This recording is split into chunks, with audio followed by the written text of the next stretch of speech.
മിശിഹായിൽ സ്നേഹം നിറഞ്ഞവരെ, പരിശുദ്ധ ദൈവമാതാവിൻ്റെ ജനന തിരുനാളിനോടനുബന്ധമായി ഷെക്കീന ടെലിവിഷനിൽ നടത്തപ്പെടുന്ന മിസ്പ കൺവെൻഷൻ്റെ 7ാം ദിവസത്തിലേക്ക് നമ്മൾ പ്രവേശിക്കുകയാണ്. കഴിഞ്ഞ ദിവസങ്ങളിലെല്ലാം നമ്മൾ കണ്ടതുപോലെ പരിശുദ്ധ ദൈവമാതാവിൻ്റെ ജനന തിരുനാളിനോടനുബന്ധമായി ലോകമെമ്പാടും ക്രൈസ്തവ ജനത അനുഭവിച്ച പീഡനങ്ങളെയാണ് നമ്മൾ അനുസ്മരിച്ചുകൊണ്ടിരിക്കുന്നത്. അതെന്തുകൊണ്ടാണ് പരിശുദ്ധ ദൈവമാതാവിൻ്റെ ജനന തിരുനാളിനോടനുബന്ധിച്ചുള്ള 8 നോമ്പിൻ്റെ പശ്ചാത്തലത്തിൽ അനുസ്മരിക്കുന്നത് എന്നതിനെ സംബന്ധിച്ചുള്ള വിശദീകരണം 4ാം ദിവസത്തെ മിസ്പ കൺവെൻഷനിൽ ഞാൻ നൽകിയതാണ്. അത് ഹീറ നഗരത്തിലെ മുസ്ലിം അധിനിവേശവും അവിടെ സ്ത്രീകൾ അനുഭവിച്ച വെല്ലുവിളികളും സഹനങ്ങളും, അങ്ങനെ ആ ഇസ്ലാമിക അധിനിവേശത്തിൽ നിന്ന് രക്ഷപ്പെടാൻ അവർ ദേവാലയത്തിൽ അഭയം പ്രാപിച്ച് പരിശുദ്ധ ദൈവമാതാവിൻ്റെ മാധ്യസ്ഥം തേടുന്നതുമെല്ലാമായി ബന്ധപ്പെട്ടതാണ്. അങ്ങനെയാണ് 8 നോമ്പ് എന്ന് പറയുന്ന ഒരു ആത്മീയ അനുഷ്ഠാനം രൂപം കൊണ്ടത് എന്ന് നാം കണ്ടു. അത് 7ാം നൂറ്റാണ്ടിലായിരുന്നു എങ്കിൽ 7ാം നൂറ്റാണ്ടിൽ കിഴക്കൻ രാജ്യങ്ങളിൽ രൂപം കൊണ്ട ഈ ഒരു 8 നോമ്പിൻ്റെ ആത്മീയ പാരമ്പര്യം സാവധാനം ലോകത്തിൻ്റെ പല ഭാഗങ്ങളിലേക്കും, പ്രത്യേകിച്ച് കിഴക്കൻ രാജ്യങ്ങളിൽ നിന്ന്, മധ്യപൂർവ്വ നാടുകളിൽ നിന്ന് കേരളവുമായി ബന്ധമുണ്ടായിരുന്ന കേരളത്തിലെ ക്രൈസ്തവ പശ്ചാത്തലത്തിലേക്ക്, സംസ്കാരത്തിലേക്ക് സാവധാനം ഈ ഒരു ആത്മീയ അനുഷ്ഠാനം എത്തിച്ചേർന്നു. മണർകാട് പള്ളിയുമായി ബന്ധപ്പെട്ടിട്ടുള്ള 8 നോമ്പിൻ്റെ ആചാരാനുഷ്ഠാനങ്ങളിലെല്ലാം ഈ ഒരു പാരമ്പര്യം എടുത്തു പറയപ്പെടുന്ന ഒന്നാണ്. പക്ഷേ എങ്കിലും കേരളത്തിൽ ഈ 8 നോമ്പിൻ്റെ ഒരു ചൈതന്യം വളരെ പ്രസക്തമായി തീരുന്നത് മൈസൂർ രാജാവായിരുന്ന ടിപ്പു സുൽത്താൻ മലബാറിലേക്കും മലബാറിൽ നിന്ന് പതിയെ തിരുവിതാംകൂറിലേക്കും തൻ്റെ പടയോട്ടങ്ങൾ നടത്തിയ ഒരു കാലഘട്ടത്തിലാണ്. മലബാറിലുടനീളം വലിയ നാശനഷ്ടങ്ങൾ വിതച്ച് നാട്ടുരാജ്യങ്ങളെയെല്ലാം കീഴടക്കി ടിപ്പു സുൽത്താൻ തിരുവിതാംകൂറിലേക്ക് പടയോട്ടം നടത്താൻ തുടങ്ങുമ്പോൾ മലബാറിലെ മതന്യൂനപക്ഷങ്ങൾക്ക്, ഹൈന്ദവർക്കും ക്രൈസ്തവർക്കും സംഭവിച്ച ദുരിതങ്ങൾ തിരിച്ചറിഞ്ഞ തിരുവിതാംകൂറിലെ ക്രൈസ്തവ സ്ത്രീകൾ ഈ മധ്യപൂർവ്വ രാജ്യങ്ങളിൽ ഇസ്ലാമിക അധിനിവേശത്തിൽ നിന്ന് രക്ഷ നേടാൻ നൂറ്റാണ്ടുകൾക്ക് മുമ്പ് ഹീറ നഗരത്തിലെ സ്ത്രീകൾ തുടങ്ങിവെച്ച 8 നോമ്പിൻ്റെ പാരമ്പര്യത്തെ ഓർമ്മിച്ചെടുക്കുകയാണ്. അങ്ങനെ 8 ദിവസം നോമ്പെടുത്ത് പ്രാർത്ഥിക്കുന്ന ഈ തിരുവിതാംകൂറിലെ ക്രൈസ്തവ സ്ത്രീകളുടെ വലിയ പ്രാർത്ഥനയുടെ ഫലമായിട്ടെന്നവണ്ണം അത്ഭുതകരമായി ടിപ്പുവിന് മടങ്ങിപ്പോകേണ്ടതായ സാഹചര്യങ്ങൾ വരുന്നത്. യുദ്ധത്തിൻ്റെയൊക്കെ ഒരു പശ്ചാത്തലത്തിലാണ് ടിപ്പു മടങ്ങിപ്പോകുന്നത്. അതുകൊണ്ട് തന്നെ 8 നോമ്പിന് അത് ഹീറ നഗരത്തിലെ ഇസ്ലാമിക അധിനിവേശത്തിൻ്റെ പശ്ചാത്തലത്തിലാകട്ടെ, ടിപ്പു സുൽത്താൻ നടത്തിയ രാഷ്ട്രീയവും മതപരവുമായ അധിനിവേശ ശ്രമങ്ങളുടെ പശ്ചാത്തലത്തിലാകട്ടെ വളരെയേറെ പ്രസക്തിയുണ്ട്. നമ്മളിന്ന് പരിശുദ്ധ ദൈവമാതാവിൻ്റെ ജനന തിരുനാളിന് വേണ്ടി ഈ 8 നോമ്പ് അനുഷ്ഠിച്ച് ആചരിച്ച് ആത്മീയമായി ഒരുങ്ങുമ്പോൾ ഇത്തരത്തിലുള്ള ചരിത്ര സംഭവങ്ങളെ ഒന്ന് ഓർത്തെടുക്കാൻ നമ്മൾ ശ്രമിക്കുകയാണ്. ഇങ്ങനെ ഈ ചരിത്ര സംഭവങ്ങളെ ഓർമ്മിച്ചെടുക്കുന്നത് എന്തിനു വേണ്ടിയിട്ടാണ്? ഇതൊരു ആത്മീയ പ്രവൃത്തിയാണോ എന്നൊക്കെ സംശയിക്കുന്നവരുണ്ടാകും. തീർച്ചയായും ചരിത്രത്തെ മറക്കാതിരിക്കുന്നത്, കടന്നുപോകുന്ന വഴികളെ വിസ്മരിക്കാതിരിക്കുന്നത് ഒരു ആത്മീയ പ്രവൃത്തി തന്നെയാണ്. നമ്മൾ ആരായിരുന്നുവെന്ന്, നമ്മൾ എന്തായിരുന്നുവെന്ന്, നമ്മളുടെ പൂർവികർ കടന്നുപോയ വഴികൾ എന്തായിരുന്നുവെന്ന് തിരിച്ചറിയേണ്ടത് വളരെ പ്രധാനപ്പെട്ട ഒരു സംഗതിയാണ്. പുറപ്പാട് പുസ്തകത്തിൻ്റെ 12ാമത്തെ അധ്യായത്തിൽ 25-26 വാക്യങ്ങൾ, അവിടെ ഇങ്ങനെ ഈ പെസഹ ആചരണത്തെക്കുറിച്ച് പറയുന്ന ഒരു സന്ദർഭമുണ്ട്. അവിടെ വചനം പറയുന്ന ഒരു കാര്യം, നിങ്ങളുടെ മക്കൾ ഇതെന്തിനു വേണ്ടിയിട്ടാണ് നമ്മൾ ഈ പെസഹ ആചരിക്കുന്നത് എന്ന് ചോദിക്കുമ്പോൾ നിങ്ങൾ അവർക്ക് ഈ സംഭവിച്ച കാര്യങ്ങൾ മുഴുവൻ ഒന്നൊഴിയാതെ പറഞ്ഞു കൊടുക്കണം. വചനം എപ്പോഴും പറയുന്ന ഒരു കാര്യമാണ്, ഇത് നിങ്ങൾ രേഖപ്പെടുത്തി വെക്കണം, നിങ്ങളുടെ വരും തലമുറകൾക്ക് കൈമാറണം. നിങ്ങൾക്ക് സംഭവിച്ചതും നിങ്ങൾ അനുഭവിച്ചതും നിങ്ങളുടെ ദൈവാനുഭവങ്ങളും പീഡാനുഭവങ്ങളും എല്ലാം നിങ്ങൾ കൈമാറേണ്ടതുണ്ട് വരും തലമുറകൾക്ക്. കാരണം അവരുടെ ജീവിതത്തെ അവർ കെട്ടിപ്പടുക്കേണ്ടത് അവരുടെ പൂർവികരുടെ ദൈവാനുഭവത്തിലും പീഡനാനുഭവങ്ങളിൽ നിന്ന് അവർ പഠിക്കുന്ന പാഠങ്ങളിലുമൊക്കെയാണ്. അതുകൊണ്ട് തന്നെ ഈ ചരിത്രത്തെ അനുസ്മരിക്കുന്നത് തികച്ചും സാന്ദർഭികമായ ഒരു പശ്ചാത്തലം മാത്രമല്ല അതിനുള്ളത് എന്നും നമ്മൾ ഓർമ്മിക്കേണ്ടതുണ്ട്. ചരിത്രത്തെ അനുസ്മരിക്കുന്നത് നമ്മൾ കടന്നു പോകുന്ന വഴികളെ വിസ്മരിക്കാതിരിക്കാൻ കൂടെ വേണ്ടിയിട്ടാണ്. പ്രിയമുള്ളവരെ, ഇങ്ങനെ ഈ ചരിത്രങ്ങളെ നമ്മൾ വീണ്ടും വീണ്ടും ചരിത്രങ്ങളെ സന്ദർശിക്കുമ്പോൾ ഒരുപക്ഷെ നമ്മൾ തോന്നും നമ്മളിവിടെ ഒരു ഇസ്ലാമിക വിരുദ്ധത പ്രചരിപ്പിക്കുകയാണോ, നമ്മളിവിടെ ഒരു വർഗീയമായ ഒരു അജണ്ട നടപ്പിലാക്കുകയാണോ, അതോ കേരളത്തിൽ അല്ലെങ്കിൽ ഇന്ന് ഇന്ത്യയിൽ ഒരുപക്ഷെ ചിലരെങ്കിലും വളരെ സംഘടിതമായി ആരോപിക്കുന്ന ഹിന്ദുത്വ വർഗീയതയ്ക്ക് പക്ഷം പിടിക്കുകയാണോ, ഇവിടെയുള്ള സംഘപരിവാറിൻ്റെതാണെന്നൊക്കെ പറയപ്പെടുന്ന ആശയപ്രചരണങ്ങളോട് ക്രൈസ്തവരും അറിയാതെ കീഴ്വഴങ്ങുകയാണ്? ഇങ്ങനെയുള്ള പലവിധത്തിലുള്ള സംശയങ്ങൾ ഒരുപക്ഷെ നമ്മുടെ ചിന്തയിലും നമ്മളുടെ ഹൃദയത്തിലും ഒക്കെ ഉണ്ടാകാം. പ്രിയമുള്ളവരെ, ഒരിക്കലും നമ്മൾ ആ രീതിയിൽ ഇതിനെ കാണേണ്ട ആവശ്യമില്ല. കാരണം ഇസ്ലാമിക ചരിത്രം അല്ലെങ്കിൽ ഇസ്ലാമിക ഭരണകൂടങ്ങൾ ലോകത്തെമ്പാടും നടത്തിയിട്ടുള്ള നരനായാട്ടുകൾ, വംശഹത്യകൾ, അതിക്രമങ്ങൾ, പടയോട്ടങ്ങൾ, ഇതൊക്കെ ലോകത്തിൻ്റെ വിവിധ ഭാഗങ്ങളിൽ ചരിത്രപരമായി രേഖപ്പെടുത്തപ്പെട്ടിട്ടുള്ള യാഥാർത്ഥ്യങ്ങളാണ്. ഈ യാഥാർത്ഥ്യങ്ങളെ ഓർത്തെടുക്കുന്നത് ഇന്ന് നമ്മളുടെ കൺമുൻപിൽ ജീവിക്കുന്ന മുസ്ലിം സഹോദരങ്ങളെ വെറുക്കുന്നതിനോ അവരെ നമ്മളുടെ കൂട്ടായ്മകളിൽ നിന്ന് മാറ്റി നിർത്തുന്നതിനോ വേണ്ടിയിട്ടല്ല. മറിച്ച് നമ്മൾ ഓർമ്മിക്കേണ്ട ഒരു കാര്യമുണ്ട്. ഉത്ഭവിച്ച കാലം മുതൽ ഏതാണ്ട് ഇന്ന് ഈ 21-ാം നൂറ്റാണ്ട് വരെ, ഉദ്ദേശം 14-ലധികം നൂറ്റാണ്ട് കാലം ഏതാണ്ട് ഒരേ സ്വഭാവ പ്രകൃതം ലോകത്തെല്ലായിടത്തും പ്രകടിപ്പിച്ച ഇസ്ലാമിക തീവ്രവാദ പ്രവർത്തനങ്ങൾ ഇന്നും നമ്മളുടെ കൺമുൻപിൽ അരങ്ങേറിക്കൊണ്ടിരിക്കുകയാണ്. അഫ്ഗാനിൽ അത് പ്രകടമായി നമ്മൾ കാണുന്നുണ്ട് എങ്കിൽ, പാകിസ്ഥാനിൽ ക്രൈസ്തവ മതന്യൂനപക്ഷത്തിനെതിരായ ഇത്തരം ഇസ്ലാമിക തീവ്രവാദ പ്രവർത്തനങ്ങളെ പ്രകടമായി നമ്മൾ കാണുന്നുണ്ട് എങ്കിൽ, ആഫ്രിക്കൻ രാജ്യങ്ങൾ, നൈജീരിയ പോലുള്ള രാജ്യങ്ങൾ, അവിടെയൊക്കെ പ്രകടമായി നമ്മൾ കാണുന്നുണ്ട് എങ്കിൽ, ഇന്നും 21-ാം നൂറ്റാണ്ടിലും ഈ തീവ്രവാദം, ഭീകരപ്രവർത്തനം അരങ്ങേറുന്നുണ്ട് എങ്കിൽ അതിൻ്റെ അദൃശ്യമായ പ്രവർത്തനങ്ങളെ തിരിച്ചറിയാനുള്ള ഒരു ശേഷി കൂടി നമുക്കുണ്ടാകേണ്ടതുണ്ട്. അതുകൊണ്ട് ഈ ചരിത്രത്തെ വീണ്ടും വീണ്ടും സന്ദർശിക്കുന്നത് അതിൻ്റെ ആവർത്തനങ്ങൾ ആകസ്മികമായിട്ടല്ല നമ്മളുടെ സംസ്കാരത്തിൽ ഉണ്ടാകുന്നത് എന്ന് നമ്മൾ മനസ്സിലാക്കാൻ വേണ്ടിയിട്ടാണ്. എവിടെയെങ്കിലുമൊക്കെ അപകടങ്ങൾ പതിയിരിപ്പുണ്ടോ എങ്കിൽ അതിനെ തിരിച്ചറിയാൻ വേണ്ടിയിട്ടാണ്.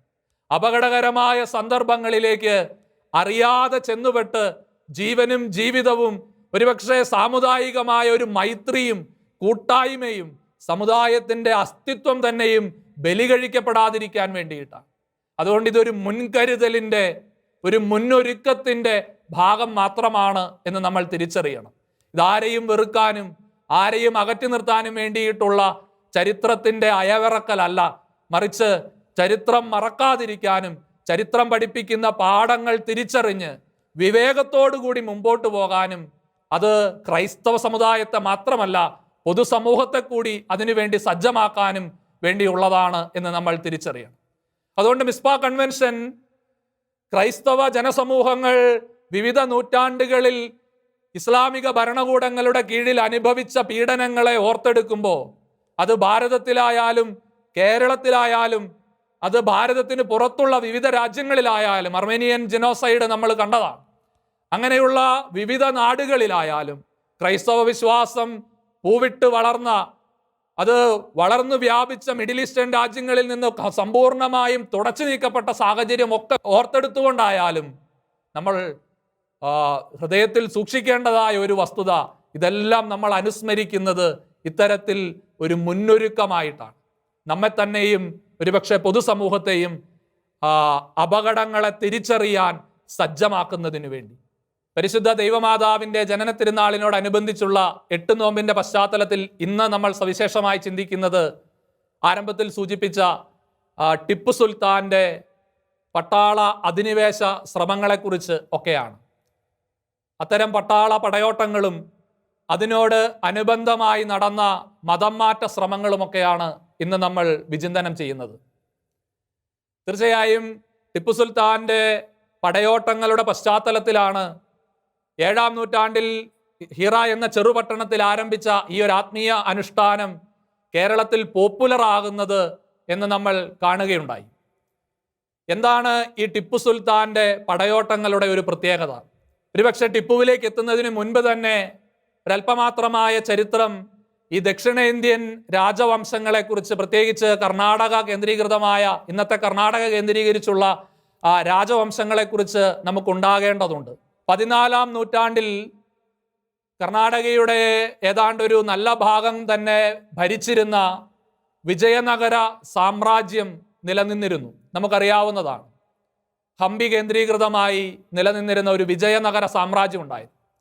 ഈ വിജയനഗര സാമ്രാജ്യത്തിൻ്റെ ഒരു പ്രവിശ്യയായിരുന്നു യഥാർത്ഥത്തിൽ മൈസൂർ എന്ന് പറയുന്നത്.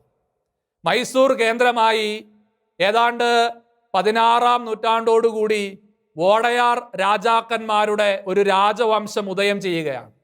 16-ാം നൂറ്റാണ്ടാകുമ്പോഴേക്കും ഈ വിജയനഗര സാമ്രാജ്യം അതിൻ്റെ പ്രതാപകാലമെല്ലാം തീർന്ന് പതിയെ അസ്തമിച്ചു തുടങ്ങിയിരുന്നു. ആ കാലഘട്ടത്തിൽ വിജയനഗര സാമ്രാജ്യത്തിൻ്റെ ഒരു പ്രവിശ്യയായിരുന്ന മൈസൂർ വോഡയാർ രാജാക്കന്മാരുടെ നേതൃത്വത്തിൽ ഒരു ചെറിയ നാട്ടുരാജ്യമായി പതിയെ പതിയെ രൂപപ്പെടുകയും വളർന്നു വികസിക്കുകയും ചെയ്തുകൊണ്ടിരിക്കുകയാണ്. അത് പതിയെ തമിഴ്നാട്ടിലേക്കും ഏതാണ്ട് കർണാടകയുടെ മുഴുവൻ ഭാഗങ്ങളിലേക്കും 16-ാം നൂറ്റാണ്ട് മുതൽ 18-ാം നൂറ്റാണ്ട് വരെയുള്ള ഏതാണ്ട് 100, 150, 200 വർഷങ്ങൾ കൊണ്ട് വ്യാപിച്ച് വലുതാകുന്നതായിട്ടാണ് ചരിത്രം പറയുക. ഇങ്ങനെ ഈ 18-ാം നൂറ്റാണ്ടാകുമ്പോഴാണ് വോഡയാർ രാജാക്കന്മാരുടെ സൈന്യത്തിൽ ഒരു സൈനികനായി ജോലി ചെയ്യുന്നതിനു വേണ്ടി ചേരുന്ന ഹൈദരാലി എന്ന് പറയുന്ന വ്യക്തി പതിയെ വോഡയാർ രാജാക്കന്മാരുടെ ഭരണത്തെ അട്ടിമറിച്ച് അധികാരം കൈക്കലാക്കുന്നത്. ഇവിടെ നമ്മൾ തിരിച്ചറിയേണ്ടതായ കുറേ വസ്തുതകളുണ്ട്. ഹൈദരാലിയെക്കുറിച്ച് ഇന്ന് ചരിത്രം പരിശോധിക്കുമ്പോൾ അത് പറയുക, മുഹമ്മദിൻ്റെ മതപ്രചരണ കാലഘട്ടങ്ങളിൽ അദ്ദേഹത്തോടൊപ്പമുണ്ടായിരുന്ന ചില ഇസ്ലാമിക ആചാര്യന്മാരുടെ പിൻതലമുറക്കാരനാണ് ഹൈദരാലി എന്നതാണ്. അങ്ങനെ ഒരു കുടുംബം അന്ന് പ്രവാസത്തിലും അന്നത്തെ ലോകസഞ്ചാരത്തിൻ്റെയൊക്കെ ഭാഗമായി ഇന്ത്യയിൽ എത്തിച്ചേരുകയും കർണാടകത്തിൽ മൈസൂർ കേന്ദ്രീകരിച്ച് അവർ ജീവിക്കുകയും ചെയ്ത ഒരു കാലഘട്ടത്തിൽ ഒരു തൊഴിലിനു വേണ്ടി വോഡയാർ രാജാക്കന്മാരുടെ സൈന്യത്തിൽ ചേരുന്ന ആളാണ് ഈ പ്രവാചക പാരമ്പര്യത്തോട് ചേർന്ന് ജീവിക്കുന്ന, അങ്ങനെ ഒരു പാരമ്പര്യം അവകാശപ്പെടുന്ന ഹൈദരാലി എന്നാണ് ചരിത്രം ഇന്ന് രേഖപ്പെടുത്തിയിരിക്കുന്നത്. അങ്ങനെ ഹൈദരാലി ഒരു സാധാരണ സൈനികനായിട്ടാണ് വോഡയാർ രാജാക്കന്മാരുടെ പട്ടാളത്തിൽ ചേരുക. പക്ഷേ 1752 ഇദ്ദേഹത്തെ മൈസൂർ രാജവംശത്തിൻ്റെ ഡിണ്ടിഗൽ സൈന്യത്തിൻ്റെ തലവനായി നിയോഗിക്കുന്നത് നമ്മൾ കാണുകയാണ്. എന്ന് പറഞ്ഞാൽ ഹൈദരാലിക്ക് സാമാന്യം നല്ല കഴിവുകളുണ്ടായിരുന്നു.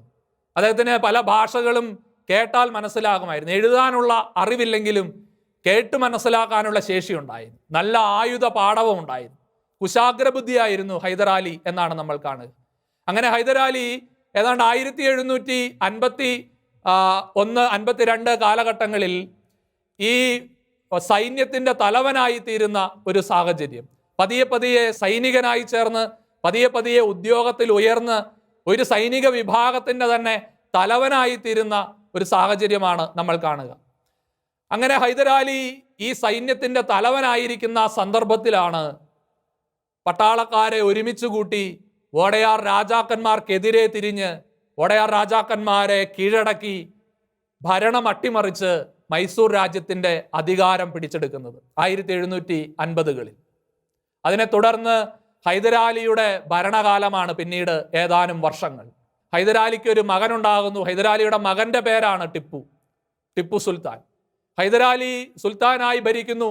ഹൈദരാലിയുടെ മകൻ ഹൈദരാലിയോടൊപ്പം ജീവിക്കുന്നു. ആ സമയത്ത് ഈസ്റ്റ് ഇന്ത്യ കമ്പനിയുമായിട്ടുള്ള യുദ്ധങ്ങൾ 4 മൈസൂർ നടത്തുന്നുണ്ട്. ആംഗ്ലോ മൈസൂർ യുദ്ധങ്ങൾ 4 നടക്കുന്നു. 1799 4ാമത്തെ യുദ്ധത്തിൽ ടിപ്പു സുൽത്താൻ കൊല്ലപ്പെടുന്നതോടുകൂടി ആണ് ഈ മൈസൂർ രാജ്യത്തിൽ ഹൈദരാലി പിടിച്ചെടുത്ത ഭരണം പിന്നീട് വീണ്ടും ഈസ്റ്റ് ഇന്ത്യ കമ്പനി ഏറ്റെടുത്ത് അത് വോഡയാർ രാജാക്കന്മാർക്ക് നൽകുന്നത്. ഇങ്ങനെ ഹൈദരാലിയും ടിപ്പു സുൽത്താനും മൈസൂർ ഭരിച്ച കാലഘട്ടത്തിൽ മലബാറിലേക്ക് നടത്തിയ പടയോട്ടങ്ങൾ, ഏതാണ്ട് 50 വർഷക്കാലത്തെ ഭരണം മാത്രമേ ഇവർ മൈസൂർ നടത്തിയിട്ടുള്ളൂ. പക്ഷേ ആ നാളുകളിൽ ഇവർ മലബാറിലേക്കും മലബാർ വിട്ട് മുൻപോട്ട് തിരുവിതാംകൂറിലേക്കുമൊക്കെ നടത്താൻ ശ്രമിച്ചതുമായ പടയോട്ടങ്ങളിലൂടെ സംഭവിച്ച നാശനഷ്ടങ്ങൾ എന്ന് പറയുന്നത് വിവരണാതീതമാണ്. അവർ നടത്തിയ മതം മാറ്റങ്ങൾ, മതപരിവർത്തനങ്ങൾ, ബലം പ്രയോഗിച്ചുള്ള മതപരിവർത്തനങ്ങൾ എന്ന് പറയുന്നത് അസംഖ്യമാണ്. 1752 ഹൈദരാലി സൈന്യത്തിൻ്റെ സഹായത്തോടുകൂടി, പട്ടാളത്തിൻ്റെ സഹായത്തോടുകൂടി ഭരണം അട്ടിമറിച്ച് വോഡയാർ രാജാക്കന്മാരിൽ നിന്ന് അധികാരം പിടിച്ചെടുക്കുന്നതെന്ന് നമ്മൾ കണ്ടു. ഹൈദരാലിക്ക് മകനായി ടിപ്പു ജനിക്കുന്നത് 1750-ലാണ്. 1767-ലാണ് ആദ്യത്തെ ആംഗ്ലോ മൈസൂർ യുദ്ധം നടക്കുന്നത്. അന്ന് ടിപ്പുവിന് 17 വയസ്സാണ്. ഹൈദരാലി മൈസൂറിൻ്റെ അധികാരം ഏറ്റെടുത്തു. മൈസൂരിനെ ഒരു വലിയ സാമ്രാജ്യമാക്കി വികസിപ്പിക്കാനുള്ള ശ്രമങ്ങൾ നടക്കുന്നു. ആ സമയത്താണ് ആദ്യത്തെ ആംഗ്ലോ മൈസൂർ യുദ്ധം നടക്കുന്നത്. 17 വയസ്സുകാരനായ ടിപ്പു ആ യുദ്ധത്തിൽ പങ്കെടുത്തിരുന്നു. 1784 കാലഘട്ടങ്ങളിൽ നടക്കുന്ന രണ്ടാമത്തെ ആംഗ്ലോ മൈസൂർ യുദ്ധത്തിൽ ഹൈദരാലി കൊല്ലപ്പെടുകയാണ്. അതോടുകൂടി യുദ്ധപരിചയവും ഒക്കെയുണ്ട്. ചെറുപ്പക്കാരനാണെങ്കിൽ പോലും യുദ്ധപരിചയവും ഭരണപരിചയവും ഒക്കെയുള്ള ടിപ്പു സുൽത്താനെ വലിയ വിദ്യാഭ്യാസ യോഗ്യതകളൊക്കെ നൽകിയാണ് ഹൈദരാലി വളർത്തിക്കൊണ്ടുവന്നത്. അധികാരം ഏറ്റെടുക്കുകയാണ്. ടിപ്പു അധികാരം ഏറ്റെടുക്കുന്നു. അങ്ങനെ അധികാരം ഏറ്റെടുക്കുന്ന ടിപ്പു സുൽത്താൻ നമ്മൾ അല്പം മുമ്പ് സൂചിപ്പിച്ചതുപോലെ നാലാമത് നടന്ന 1799 നടന്ന നാലാമത്തെ ആംഗ്ലോ മൈസൂർ യുദ്ധത്തിൽ പൂർണ്ണമായും തോറ്റ് പിൻവാങ്ങുകയും വധിക്കപ്പെടുകയും ചെയ്യുന്ന സാഹചര്യം ഉണ്ടാകുന്നു. ഇങ്ങനെയൊക്കെയാണ് എങ്കിലും നമ്മൾ ഇതിൻ്റെ പിന്നിലെ ചില രാഷ്ട്രീയ പശ്ചാത്തലങ്ങളും കൂടി മനസ്സിലാക്കേണ്ടതുണ്ട്. ആ കാലഘട്ടത്തിൽ ഹൈദരാലി മൈസൂറിൻ്റെ അധികാരം ഏറ്റെടുക്കുന്ന ആ ഒരു കാലഘട്ടത്തിൽ ദക്ഷിണേന്ത്യയിൽ മൈസൂർ എന്ന് പറയുന്ന ഒരു പ്രമുഖ രാജ്യമൊഴികെ, നാട്ടുരാജ്യമൊഴികെ ബാക്കി എല്ലാ നാട്ടുരാജ്യങ്ങളും ഈസ്റ്റ് ഇന്ത്യ കമ്പനിക്ക് വിധേയപ്പെട്ടാണ് മുമ്പോട്ട് പോയിക്കൊണ്ടിരുന്നത്. അവർ ഈസ്റ്റ് ഇന്ത്യ കമ്പനിയോടുള്ള സൗഹൃദമോ ബന്ധമോ വിധേയത്വമോ ഒക്കെ അവർ പുലർത്തിയിരുന്നു. കപ്പം കൊടുത്ത് കമ്പനിയോട് സൗഹൃദം പുലർത്തിയിരുന്ന നാട്ടുരാജ്യങ്ങളൊക്കെ ധാരാളം ഉണ്ടായിരുന്നു. യാതൊരു വിധത്തിലും ഈസ്റ്റ് ഇന്ത്യ കമ്പനിയോടൊരു ബന്ധം പുലർത്താൻ തയ്യാറാകാതിരുന്ന ഏക നാട്ടുരാജ്യം മൈസൂർ മാത്രമായിരുന്നു. അതുകൊണ്ട് തന്നെ മൈസൂർ അതിൻ്റെ അധികാര സ്വാധീന മേഖലകൾ വിപുലീകരിക്കുമ്പോൾ ഈസ്റ്റ് ഇന്ത്യ കമ്പനി വളരെയധികം അസ്വസ്ഥമായിരുന്നു. എങ്ങനെയും മൈസൂരിനെ കീഴടക്കണമെന്നുള്ള ഒരു താല്പര്യം ഈസ്റ്റ് ഇന്ത്യ കമ്പനിക്കും ഉണ്ടായിരുന്നു, ബ്രിട്ടീഷുകാർക്കുണ്ടായിരുന്നു.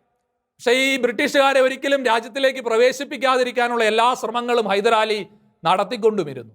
അങ്ങനെ ബ്രിട്ടീഷുകാർക്കെതിരെ പട നയിക്കണമെങ്കിൽ, യുദ്ധം ചെയ്യണമെങ്കിൽ പീരങ്കികളും പടക്കോപ്പുകളും തോക്കുകളും ഒക്കെ ധാരാളം ആവശ്യമുണ്ട് എന്ന് ഹൈദരാലിക്ക് മനസ്സിലായി. പക്ഷെ ഇത് ലഭിക്കാനായി ആകെ രണ്ട് വഴികളാണ് ഉണ്ടായിരുന്നത്. ഫ്രഞ്ചുകാരിൽ നിന്നാണ്. ഫ്രഞ്ചുകാരുമായി സൗഹൃദം ഉണ്ടായിരുന്ന ഹൈദരാലിക്ക് ഫ്രഞ്ചുകാരിൽ നിന്ന് മാത്രമേ അത് ലഭിക്കുകയുള്ളൂ. ഫ്രഞ്ചുകാരിൽ നിന്ന് ലഭിക്കണമെങ്കിൽ ഒന്നുകിൽ പോണ്ടിച്ചേരിയിലേക്ക് പോകണം, അല്ലെങ്കിൽ മാഹിയിലേക്ക് പോകണം. മാഹി നമുക്കറിയാം മലബാറിലാണ്.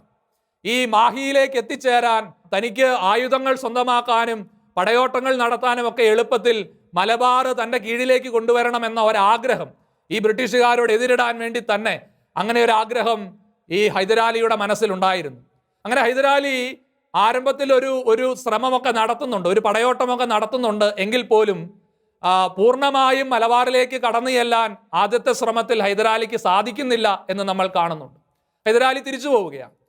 ചെറിയ യുദ്ധങ്ങളെല്ലാം നടത്തി ചില നാട്ടുരാജാക്കന്മാരോട് സന്ധിയെല്ലാമായി ഹൈദരാലി തിരിച്ചു പോകും.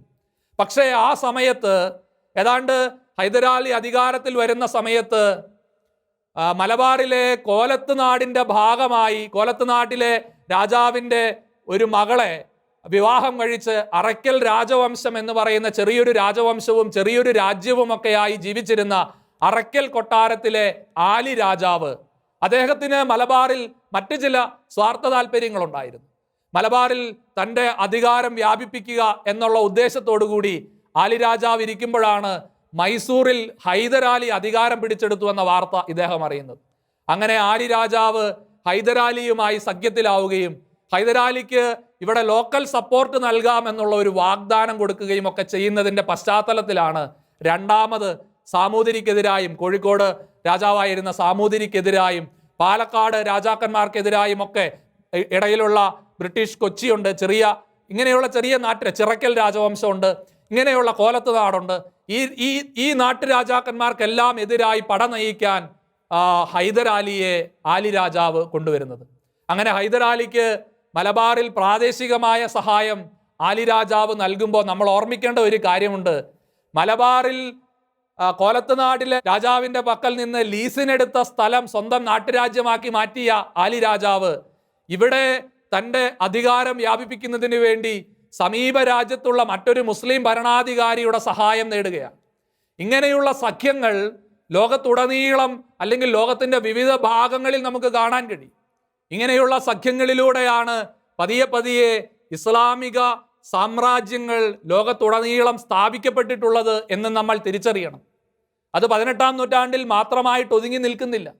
19-ാം നൂറ്റാണ്ട് അവസാനിക്കുന്ന കാലഘട്ടമാകുമ്പോഴും ഇത്തരത്തിലുള്ള കലാപങ്ങൾ ഈ നാട്ടിൽ സ്ഥിരമായിട്ട് നടന്നിരുന്നു എന്ന് പത്രങ്ങളുടെയൊക്കെ എഡിറ്റോറിയലുകളിൽ, മനോരമയുടെ എഡിറ്റോറിയലുകളിൽ പോലും മാപ്പിള കലാപം 1921 മാപ്പിള കലാപത്തിന് മുൻപ് 19-ാം നൂറ്റാണ്ടിൻ്റെ അവസാനം 1890-കളിൽ ഇവിടെ മാപ്പിള ലഹളകൾ നടന്നിരുന്നു എന്നതിൻ്റെ സൂചനകളായിട്ട് എഴുതപ്പെട്ടിരിക്കുന്നതിൻ്റെ ചരിത്രരേഖകൾ ഇന്നും നമുക്ക് ലഭ്യമാണ്.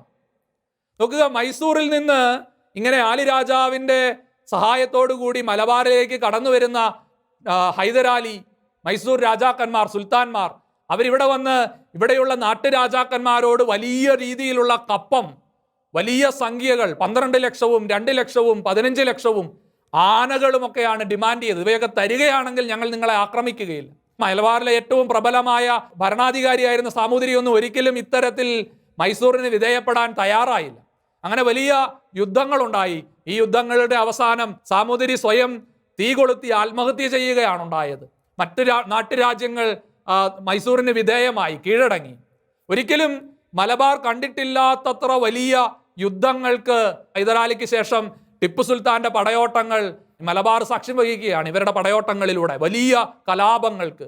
അതിന്റെ കാരണം ഇതാണ്, ഈ നാട്ടുരാജാക്കന്മാർ തമ്മിൽ കലഹിക്കുമായിരുന്നുവെങ്കിലും അവർക്കിടയിൽ ഇത്തരത്തിലുള്ള രക്തം ചിന്തലുകളില്ല, കൊലപാതകങ്ങളില്ല. വളരെ ചെറിയ തോതിൽ മാത്രമാണ് ജീവനാശം ഈ നാട്ടുരാജാക്കന്മാരുടെ യുദ്ധങ്ങളിൽ ഉണ്ടായിരുന്നത്. പോർച്ചുഗീസുകാരോ ഡച്ചുകാരോ ഫ്രഞ്ചുകാരോ ഒക്കെ വിദേശികളുടെ ആക്രമണങ്ങൾ എന്ന് പറയുന്നത് ഫോർട്ടുകളിൽ, കോട്ടകളിൽ മാത്രമാണ്. അത് തുറമുഖങ്ങൾ കേന്ദ്രീകരിച്ചാണ് നടന്നിരുന്നത്. അവിടെയും ഈ ഉൾനാടുകളിൽ വസിക്കുന്നവർക്ക് പ്രശ്നങ്ങളില്ലായിരുന്നു. പക്ഷേ ടിപ്പുവിൻ്റെയും ഹൈദരാലിയുടെയും ഒക്കെ പടയോട്ടങ്ങൾ വയനാട്ടിലൂടെ ചുരമിറങ്ങി മലബാറിലേക്ക്, കോഴിക്കോട്ടേക്ക്, കണ്ണൂർ ഭാഗത്തേക്കൊക്കെ ഈ സൈന്യം, ഈ പട്ടാളം കടന്നു വന്നത് അവർ നടന്നുപോയിക്കൊണ്ടിരുന്ന ചെറിയ വഴികളെയെല്ലാം വിശാലമാക്കിക്കൊണ്ട് ആയിരക്കണക്കിന് പടയാളികൾ വഴിതെളിച്ച് പീരങ്കികളും കുതിരപ്പടയാളികളും ആനകളുമൊക്കെയായി വലിയ സൈന്യങ്ങളാണ് കടന്നു വന്നത്. ഈ സൈന്യങ്ങളുടെ മാർച്ച് പോലും, ഈ പട്ടാള മാർച്ച് പോലും ഉൾനാടുകളിലെ പാവപ്പെട്ട മനുഷ്യരെ ഉൾക്കിടിലം കൊള്ളിച്ചു. അങ്ങനെ കടന്നു പോകുമ്പോൾ ഇവർ സമീപ പ്രദേശങ്ങൾ കൊള്ളയടിക്കുകയും സമ്പത്തിനും ഭക്ഷണത്തിനും വേണ്ടി കൊലപാതകങ്ങളും കൊള്ളകളും പതിവാക്കുകയും ഒക്കെ ചെയ്തിരുന്നു. ഇങ്ങനെ പല രീതിയിൽ പല പ്രാവശ്യം മലബാറിലേക്ക് ഹൈദരാലിയുടെയും ടിപ്പുവിൻ്റെയും പടയോട്ടങ്ങളുണ്ടായി. ആരംഭത്തിൽ ആലി രാജാവ് വിളിച്ചതിൻ്റെ ഭാഗമായി വന്ന് ഈ ഇവിടെയുള്ള നാട്ടുരാജ്യങ്ങളെയൊക്കെ കീഴടക്കിയതിന് ശേഷം ഹൈദരാലി തിരിച്ചുപോയി. അപ്പം ഇവരെല്ലാം കപ്പം കൊടുക്കണമെന്നതായിരുന്നു വ്യവസ്ഥ. ഇവർക്ക് ഈ കപ്പം കൊടുക്കാൻ വിസമ്മതിച്ചതിൻ്റെയും വീണ്ടും അധികാരം പിടിച്ചെടുക്കാൻ നാട്ടുരാജാക്കന്മാർ ശ്രമിച്ചതിൻ്റെയും ഒക്കെ ഭാഗമായി ചെറിയ ചെറിയ കലാപങ്ങൾ അവിടെ ഇവിടെയൊക്കെ ഉണ്ടായി. മൈസൂർ രാജാവ് മലബാറിലൊരു ദിവാനെയൊക്കെ അപ്പോയിന്റ് ചെയ്തിരുന്നു. പക്ഷെ എന്ത് സംഭവിച്ചു? ഈ ദിവാനെ അനുസരിക്കാനോ അവരുടെ അധികാരത്തെ അംഗീകരിക്കാനോ നാട്ടുരാജാക്കന്മാരും അവരുടെ ഭാഗമായിട്ടുണ്ടായിരുന്നവർ സമ്മതിച്ചില്ല. അങ്ങനെ വീണ്ടും വീണ്ടും ഹൈദരാലിക്കും ടിപ്പുവിനും മലബാറിലേക്ക് വരേണ്ടി വന്നു ഈ കലാപങ്ങൾ അടിച്ചമർത്താൻ. അങ്ങനെ കലാപങ്ങൾ അടിച്ചമർത്താൻ എന്ന പേരിൽ വന്ന് നടത്തിയ പടയോട്ടങ്ങളുടെ ഭാഗമായി നിരവധി നാട്ടുരാജാക്കന്മാർക്ക് ജീവൻ നഷ്ടപ്പെട്ടു. അവരുടെ സൈന്യങ്ങളിൽ ഉണ്ടായിരുന്നവർ നിഷ്ഠൂരമായി വധിക്കപ്പെട്ടു.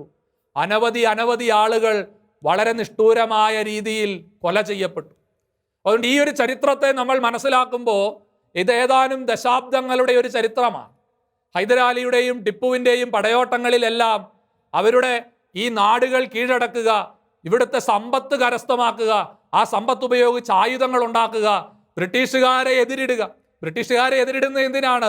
ഇന്ത്യയെ സ്വതന്ത്രമാക്കാൻ വേണ്ടിയിട്ടാണ് ബ്രിട്ടീഷുകാർക്കെതിരെ ഹൈദരാലിയും ടിപ്പുവും ഒക്കെ പടനയിച്ചതെന്നാണ് വ്യാഖ്യാനിക്കപ്പെടുന്നത്. തീർച്ചയായും ബ്രിട്ടീഷുകാർക്കെതിരെ അവർ യുദ്ധങ്ങൾ ചെയ്തിട്ടുണ്ട്.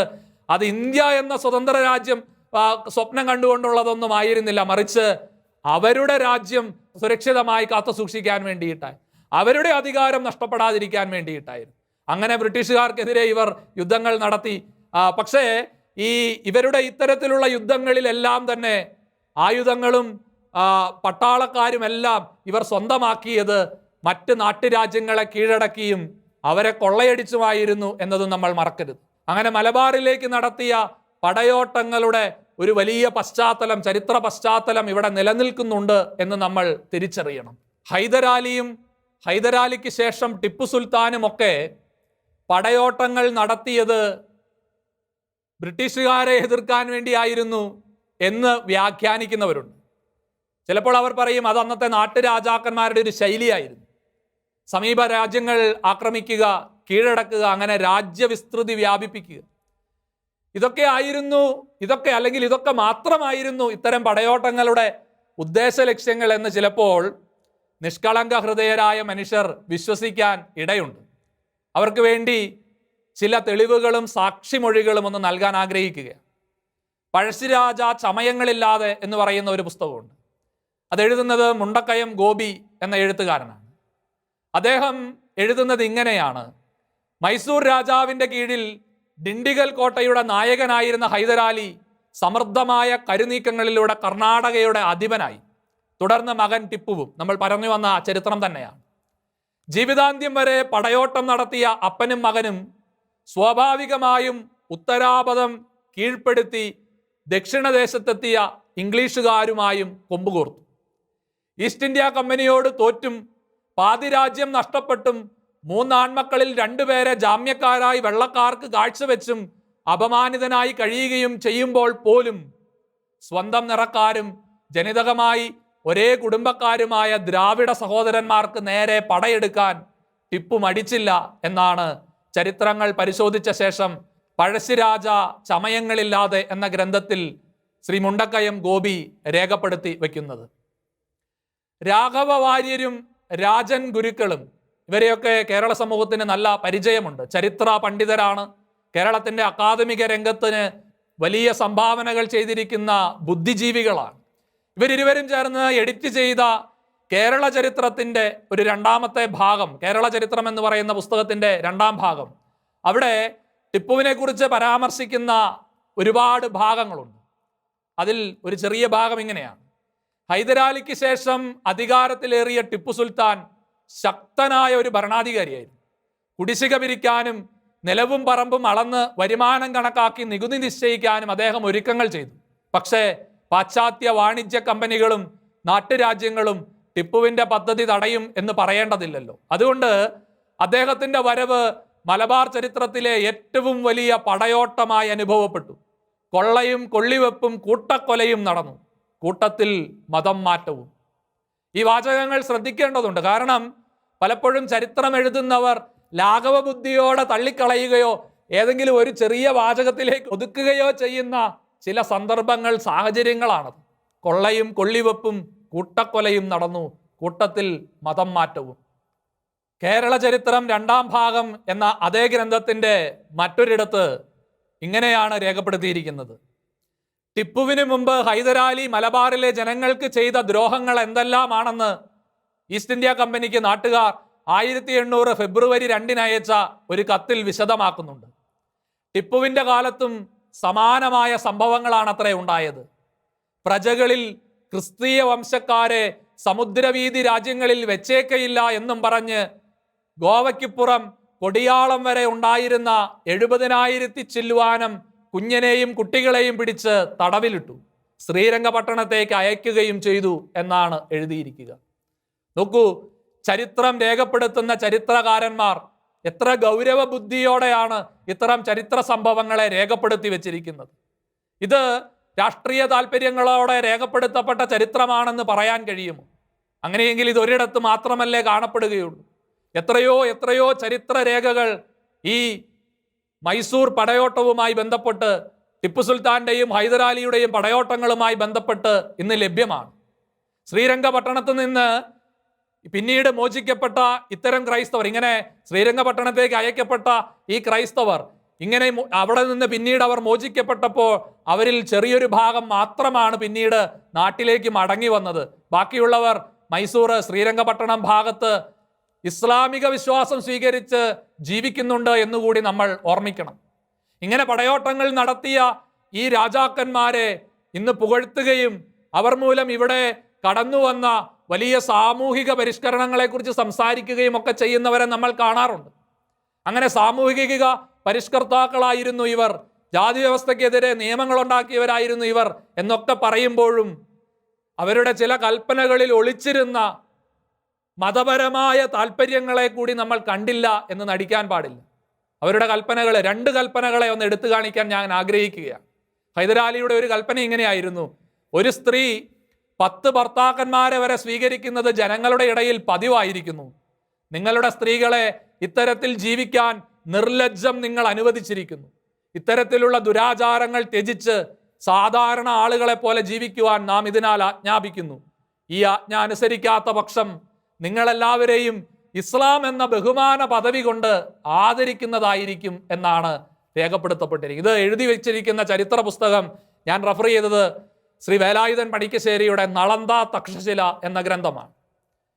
രേഖപ്പെടുത്തപ്പെട്ടിരിക്കുന്ന ചരിത്രമാണ്. ഇതൊരു കൽപ്പനയാണ്.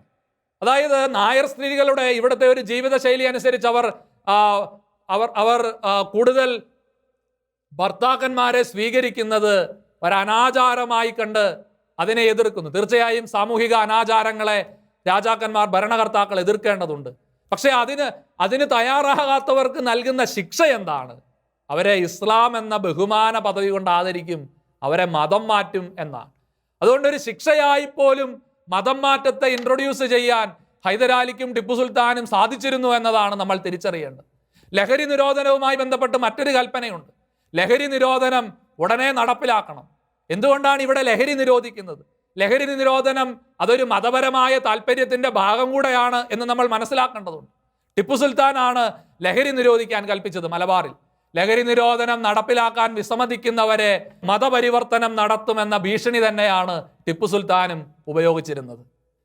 പലപ്പോഴും പലരും ചർച്ച ചെയ്യുകയും ചോദിക്കുകയും ചെയ്യുന്ന ചില ചോദ്യങ്ങളാണ്: ടിപ്പു സുൽത്താന്റെ പടയോട്ടങ്ങളിൽ മതം മാറ്റം നടന്നു എന്നതിന് എന്ത് തെളിവാണുള്ളത്? അല്ലെങ്കിൽ മതം മാറ്റാൻ വേണ്ടിയായിരുന്നു ടിപ്പു സുൽത്താൻ പടയോട്ടങ്ങൾ നടത്തിയത് എന്ന് നിങ്ങൾക്ക് പറയാൻ കഴിയും? പ്രസക്തമായ ചോദ്യങ്ങളാണ്. മതം മാറ്റാൻ വേണ്ടി മാത്രമായിരുന്നു ടിപ്പു സുൽത്താൻ മലബാറിലേക്ക് വന്നത് എന്ന് നമുക്ക് പറയാൻ കഴിയില്ല. കാരണം അതിൻ്റെ ചരിത്രപരവും രാഷ്ട്രീയപരവുമായ പശ്ചാത്തലങ്ങൾ നമ്മൾ കണ്ടതാണ്.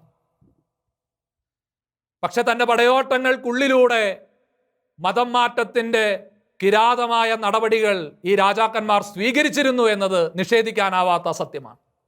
തികച്ചും രാഷ്ട്രീയമായ ലക്ഷ്യങ്ങളോടെ നടന്ന പടയോട്ടമോ അല്ലെങ്കിൽ ബ്രിട്ടീഷുകാർക്കെതിരെ നടന്ന സ്വാതന്ത്ര്യത്തിന് വേണ്ടിയുള്ള പോരാട്ടമോ ഇതൊന്നും ആയിരുന്നില്ല ടിപ്പുവിൻ്റെ ലക്ഷ്യമെന്ന് ടിപ്പുവിൻ്റെ തന്നെ കത്തുകളാണ് സാക്ഷ്യപ്പെടുത്തുന്നത്. വേറെ ആരുമല്ല.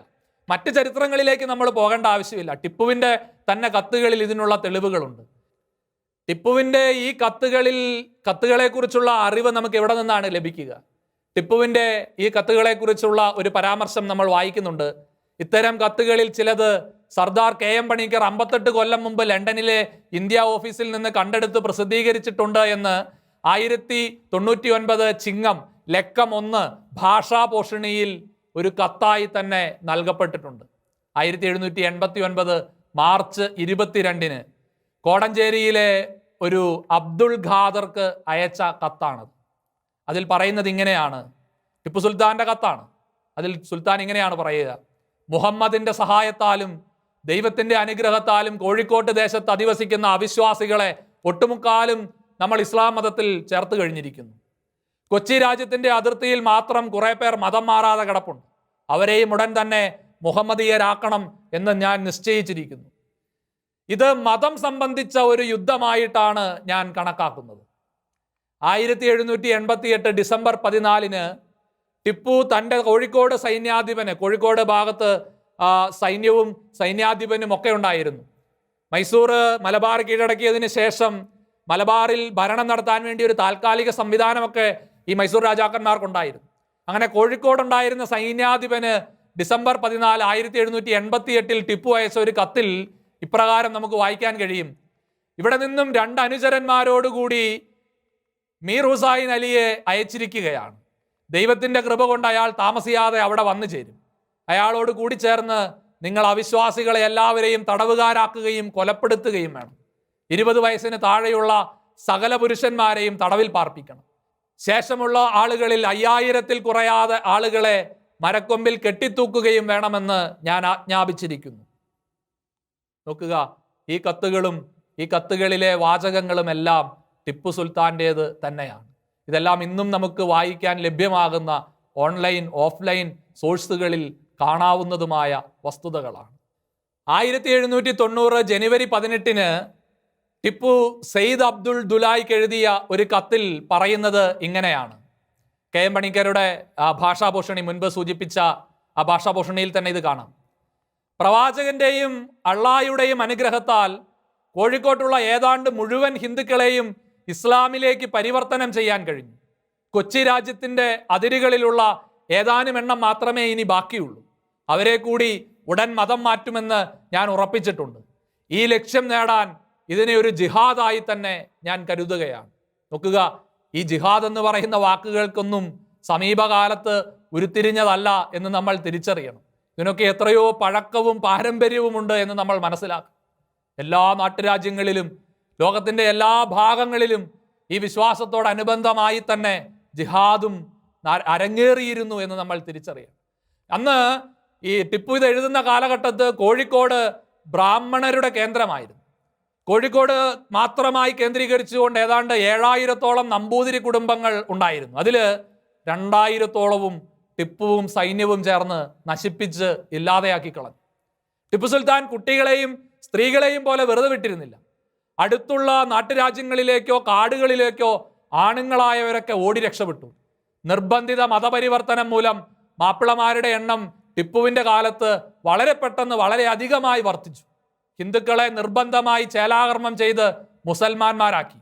ടിപ്പുവിൻ്റെ അതിക്രൂരമായ ഇത്തരം നടപടികൾ മൂലം നായന്മാരുടെയും ചേരമന്മാരുടെയും നമ്പൂതിരിമാരുടെയും എണ്ണത്തിൽ വലിയ തോതിലുള്ള കുറവുണ്ടായി എന്ന് ഇളംകുളം കുഞ്ഞൻപിള്ളയുടെ ചരിത്രരേഖകളിൽ നമ്മൾ വായിക്കുന്നുണ്ട്. മാതൃഭൂമി ആഴ്ചപ്പതിപ്പ് 1955 ഡിസംബർ 25 എഴുതപ്പെട്ട ഈ ഒരു ലേഖനത്തിൽ, ആഴ്ചപ്പതിപ്പിൽ എഴുതപ്പെട്ട ലേഖനത്തിൽ നമ്മളിത് വായിക്കുകയാണ്. ടിപ്പുവിനെ കുറിച്ചുള്ള ഇത്തരം ചരിത്ര രേഖകൾ പരിശോധിക്കുന്നതിനിടയിൽ കയ്യിൽ കിട്ടിയ ഒരു പുസ്തകമാണ് സഞ്ചാരികൾ കണ്ട കേരളം എന്ന ഒരു പുസ്തകം, വേലായുധൻ പണിക്കശ്ശേരിയുടെ. ഇതിൽ ഭാരതം സന്ദർശിച്ച, കേരളം സന്ദർശിച്ച നിരവധി സഞ്ചാരികളെക്കുറിച്ചും അവരുടെ ചരിത്രരേഖകളിൽ, അവരുടെ സഞ്ചാര കുറിപ്പുകളിലൊക്കെ കേരളത്തെക്കുറിച്ചും ഭാരതത്തെക്കുറിച്ചും ഒക്കെ എഴുതപ്പെട്ട കാര്യങ്ങളുമാണ് ഇതിൽ സമാഹരിച്ചിരിക്കുന്നത്. അതിൽ 15-ാം നൂറ്റാണ്ടിൽ ഇവിടെ കേരളത്തിൽ വന്ന ഒരു വൈദികനായ ഒരു സഞ്ചാരിയെക്കുറിച്ച് പറയുന്നുണ്ട്. അദ്ദേഹത്തിൻ്റെ പേര് പൗലിനോഡിസൻ ബർത്തലോമിയോ എന്നാണ്. ബർത്തലോമിയോ ടിപ്പു സുൽത്താൻ മലബാർ ആക്രമിച്ച് തിരുവിതാംകൂറിലേക്ക് പടയോട്ടങ്ങൾ നടത്താൻ ശ്രമിക്കുന്ന കാലഘട്ടത്തിൽ ഇവിടെ തിരുവിതാംകൂറിൽ വരാപ്പുഴയിൽ ഉണ്ടായിരുന്നു എന്നാണ് ചരിത്രരേഖകൾ സാക്ഷ്യപ്പെടുത്തുക. അദ്ദേഹത്തിൻ്റെ വിവരണങ്ങളിൽ, അദ്ദേഹത്തിൻ്റെ കുറിപ്പുകളിൽ ഈ ടിപ്പു സുൽത്താൻ്റെ കടന്നുവരവിനെയും പടയോട്ടങ്ങളെയും കുറിച്ച് പറഞ്ഞിരിക്കുന്നത് ഇങ്ങനെയാണ്: കണ്ണിൽ കണ്ടവരെയൊക്കെ നിർദ്ദയമായി വെട്ടിക്കൊല്ലുന്നവരായ 30,000 ക്രൂരന്മാർ മുൻപിലും അതിൻ്റെ പിന്നിൽ ജനറൽ ലാലിയുടെ നേതൃത്വത്തിൽ പീരങ്കികളോടുകൂടിയ ഒരു വലിയ സംഘം തോക്കുധാരികളും മാർച്ച് ചെയ്തു. ഇതിൻ്റെ പിന്നിൽ സുൽത്താൻ ആനപ്പുറത്ത് സവാരി ചെയ്തിരുന്നു.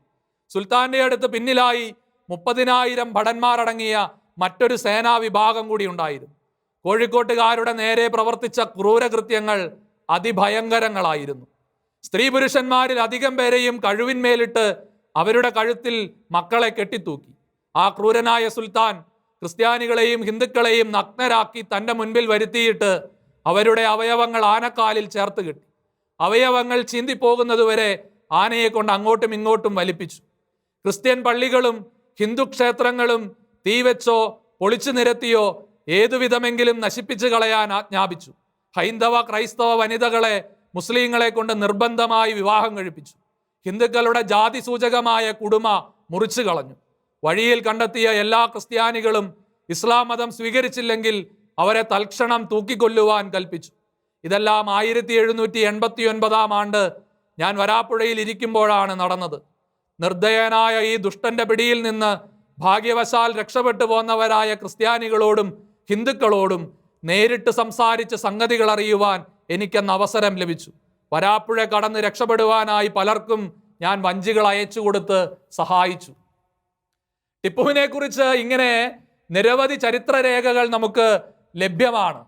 പക്ഷേ ഈ ചരിത്രമൊക്കെ, ഇത്തരം ചരിത്രരേഖകളൊക്കെ ബ്രിട്ടീഷ് ചരിത്രകാരന്മാരുടേതാണെന്നും അതുകൊണ്ട് അതൊന്നും വിശ്വാസയോഗ്യമല്ല എന്നുമാണ് ടിപ്പുപക്ഷ ചരിത്രകാരന്മാര് വ്യാഖ്യാനിക്കുന്നത്. അങ്ങനെ പറയുന്നതിൽ പക്ഷേ ബഹുഭൂരിപക്ഷവും മുസ്ലിം ചരിത്രകാരന്മാരാണ് എന്നത് മറ്റൊരു വശം. ഇതൊക്കെ സമ്മതിച്ചാൽ തന്നെ ബ്രിട്ടീഷുകാരും ഹിന്ദു ചരിത്രകാരന്മാരും അല്ലാത്ത മറ്റെഴുത്തുകാരിലേക്ക്, അല്ലെങ്കിൽ ആ കാലഘട്ടത്തിൽ ടിപ്പുവിനോട് ചേർന്ന് നിന്നിട്ടുള്ളവരുടെ എഴുത്തുകളോ അല്ലെങ്കിൽ അവരുടെ മറ്റ് രേഖകളോ ഒക്കെ ഒന്ന് പരിശോധിച്ച് നോക്കിയാൽ എന്താണ് അവയിലൊക്കെ പറഞ്ഞിരിക്കുന്നത് എന്നറിയാൻ കഴിയുമല്ലോ. അത്തരത്തിലൊന്നാണ് ടിപ്പുവിൻ്റെ സഖ്യത്തിൽ കൂട്ടത്തിലുണ്ടായിരുന്ന, ടിപ്പുവിനെ അകമഴിഞ്ഞ് സഹായിച്ചിരുന്നു എന്ന് പറയപ്പെടുന്ന ഫ്രഞ്ച് സേനകളുടെ റെക്കോർഡുകളും അവരുടെ പേഴ്സണൽ ഡയറികളും. ഞാൻ ആരംഭത്തിൽ സൂചിപ്പിച്ചു, ഫ്രഞ്ചുകാരുമായിട്ട് ഹൈദരാലിക്കും ടിപ്പുവിനും വലിയ ബന്ധങ്ങളുണ്ടായിരുന്നു. അവർ തമ്മിൽ നല്ല സൗഹൃദത്തിലായിരുന്നു. അപ്പോൾ ഇവർക്കെതിരായി ഈ ഫ്രഞ്ച് സേനയ്ക്കൊന്നും എഴുതേണ്ടതായ ആവശ്യമില്ല.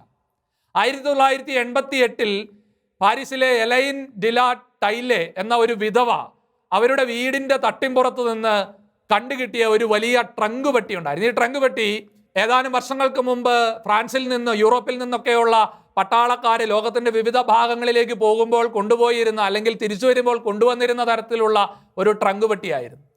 ആ ട്രങ്ക് പെട്ടിയിൽ നിന്ന് നിരവധി ഡയറി കുറിപ്പുകൾ ഇവർക്ക് കിട്ടി. ആ ഡയറി കുറിപ്പുകൾ ഏറെ പ്രസക്തമാണ്.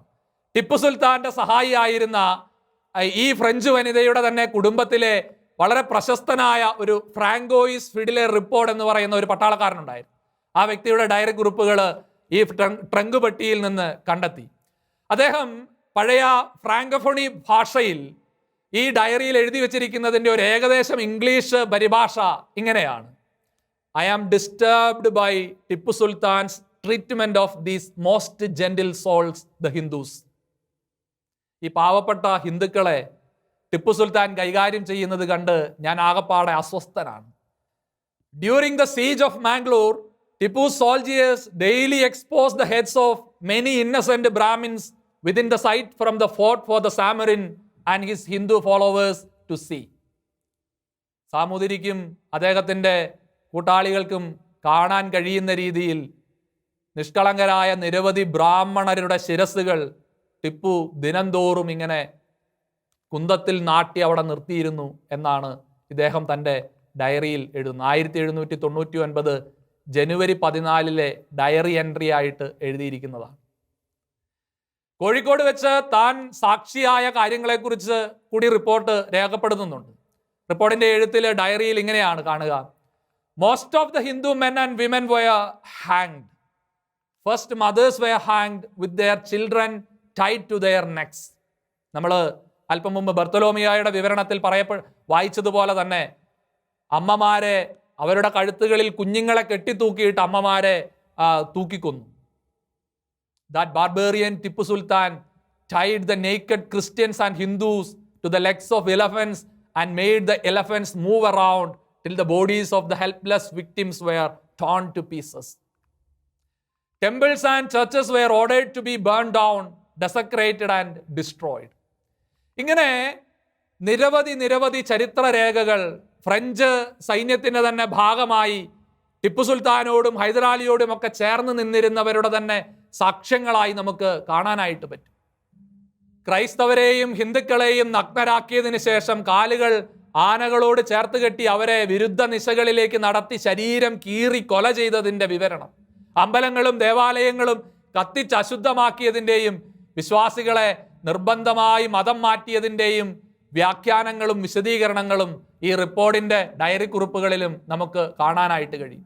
റിപ്പോർട്ടിൻ്റെ മറ്റൊരു ഡയറി കുറിപ്പിൽ, മറ്റൊരു എൻട്രിയിൽ ഇങ്ങനെയാണ് കാണുക: To show his ardent devotion and steadfast faith in the Mohammedan religion, Tipu Sultan found Kozhikode to be the most suitable place.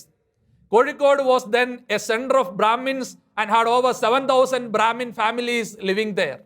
Over 2,000 Brahmin families perished as a result of Tipu Sultan's Islamic cruelties. He did not spare even women and children. സ്ത്രീകളെയും കുട്ടികളെയും പോലും വെറുതെ വിടാതെ സമ്പൂർണമായി ഹൈന്ദവ ക്രൈസ്തവ ന്യൂനപക്ഷങ്ങളോട്, ഹൈന്ദവ ക്രൈസ്തവ മതവിഭാഗങ്ങളോട് ക്രൂരമായി പെരുമാറിയ ഒരു വ്യക്തിയെ ഈ ടിപ്പു സുൽത്താനിൽ നമുക്ക് കണ്ടെത്താനായിട്ട് സാധിക്കും. ടിപ്പു സുൽത്താൻ്റെ പടയോട്ട കാലത്ത് അനേകം പള്ളികളും അമ്പലങ്ങളും ഒക്കെ തകർക്കപ്പെട്ടിട്ടുണ്ട്, ക്ഷേത്രങ്ങൾ കൊള്ളയടിക്കപ്പെട്ടിട്ടുണ്ട്. അതൊക്കെ സാധാരണ പടയോട്ടങ്ങളുടെ ഭാഗമാണെന്ന് പറഞ്ഞ് ഇന്ന് ന്യായീകരിക്കപ്പെടുന്നുണ്ട്.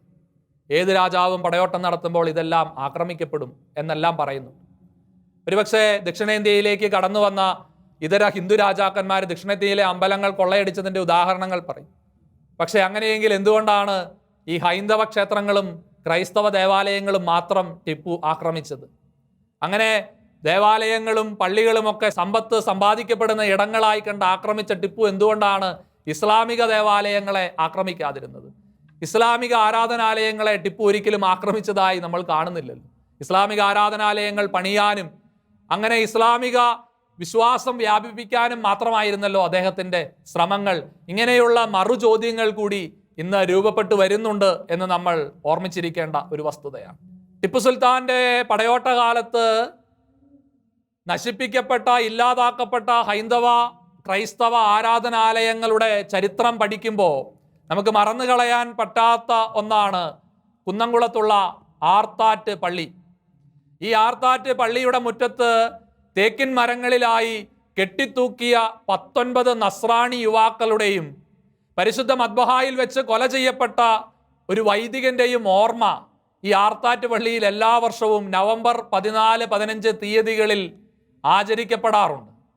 അതന്ന് ആർത്താറ്റ് പള്ളിയുടെ അന്നീത തിരുനാളായിട്ടാണ് ആചരിക്കാറുള്ളത്. പുലിക്കോട്ടിൽ യൗസേപ്പ് കത്തനാരായിരുന്നു, പിന്നീട് പുലിക്കോട്ടിൽ ഒന്നാമൻ തിരുമേനി എന്നറിയപ്പെട്ടിരുന്ന കത്തനാരായിരുന്നു അന്ന് ആർത്താറ്റ് പള്ളിയുടെ വികാരി ടിപ്പുവിൻ്റെ ഈ പടയോട്ട കാലത്ത്. ടിപ്പു സുൽത്താൻ്റെ പടനായകന്മാര് ആർത്താറ്റ് പള്ളിയിലേക്ക് ഇരച്ചു കയറുകയും ആർത്താറ്റ് പള്ളി തീവച്ച് നശിപ്പിക്കുകയും ചെയ്യുകയാണ്. ആ കൃത്യമായ ആ തീയതി നമുക്ക് അറിവില്ല എങ്കിലും അത് 1789 എന്ന് നമുക്ക് ഏതാണ്ട് ഊഹിക്കാനായിട്ട് മനസ്സിലാക്കാനായിട്ട് സാധിക്കും. 1789 ഒക്ടോബർ മാസത്തിൽ കോയമ്പത്തൂരിൽ നിന്ന് പുറപ്പെട്ട, അന്ന് പാലക്കാട് വഴിയാണ്, 29,000 പതാതികളോടും 10,000 കുന്തക്കാർ മുതലായവരോടും 5,000 കുതിരപ്പട്ടാളത്തോടും 20 പീരങ്കികളോടും കൂടി തെക്കോട്ടേക്ക് വന്ന് നവംബർ മാസത്തിൽ കൊച്ചി രാജ്യത്ത് കടന്നു. ഡിസംബർ മാസം 14 തീയതി സുൽത്താൻ തൃശ്ശിവ പേരൂരെത്തി. അയാളുടെ അശ്വസൈന്യം തിരുവിതാംകോട്ടെ അതിർത്തിക്ക് 1 നാഴികയ്ക്കകത്തുള്ള ദേശങ്ങൾ മുഴുവൻ കൊള്ളയടിച്ചു. അതിനുള്ളിൽ കൊച്ചി തമ്പുരാന്റെ വക രാജ്യത്ത് വളരെ നാശങ്ങൾ ചെയ്ത് 24 തീയതി തലക്കാട്ടിൽ പാളയമടിച്ചു. ഇത് KP പത്മനാഭമേനോന്റെ കൊച്ചി രാജ്യചരിതത്തിൽ നമ്മൾ വായിക്കുന്നതാണ്. മാതൃഭൂമി പതിപ്പ് 1989 മാതൃഭൂമി പതിപ്പിൽ ഇത് പ്രസിദ്ധീകരിക്കപ്പെട്ടു.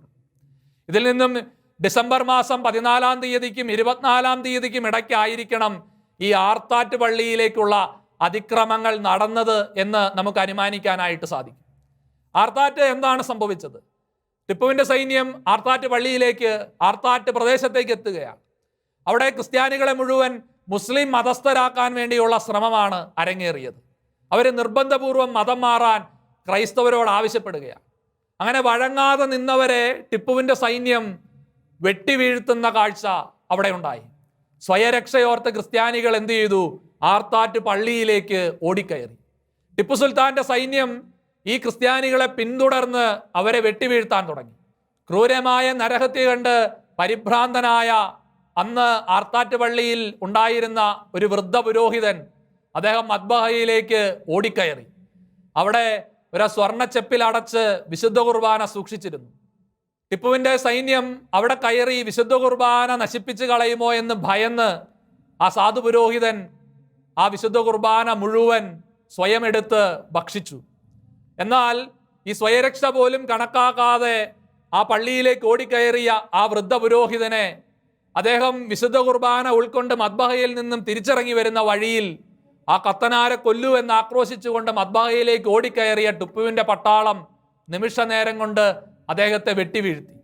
അയാളുടെ ആ വൃദ്ധ പുരോഹിതന്റെ ശിരസ് നിലത്തു വീണുരുണ്ടു.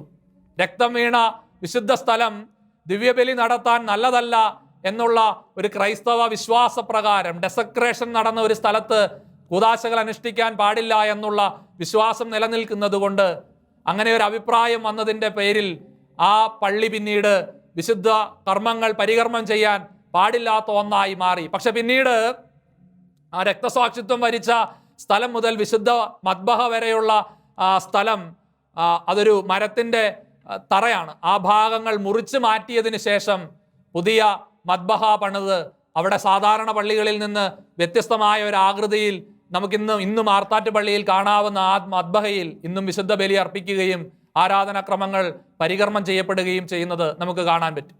29.3 അടി നീളമുണ്ടായിരുന്ന മദ്ബഹ അതിൽ നിന്നും 9.11 അടിയാണ് ഛേദിച്ചു കളഞ്ഞ് ചെറുതാക്കിയത്. അവിടെയാണ് ഈ വൃദ്ധപുരോഹിതൻ രക്തസാക്ഷിത്വം വരിച്ചത്. അതുകൊണ്ട് ഇന്ന് ആർത്താറ്റ് പള്ളിയുടെ മദ്ബഹയ്ക്ക് കേവലം 19.4 അടി മാത്രമേ നീളമുള്ളൂ. ടിപ്പു സുൽത്താന്റെ പടനായകർ ആർത്താറ്റ് പള്ളിക്കും വടക്കേ പടിപ്പുര മാളികയ്ക്കും വടക്കോട്ടുള്ള അങ്ങാടിക്കും ചാട്ടുകുളങ്ങര അങ്ങാടിക്കും തീവച്ചു എന്ന് ആർത്താറ്റ് പള്ളിപ്പാട്ടിലും മറ്റ് ചരിത്രരേഖകളിലുമൊക്കെ പറയുന്നുണ്ട്.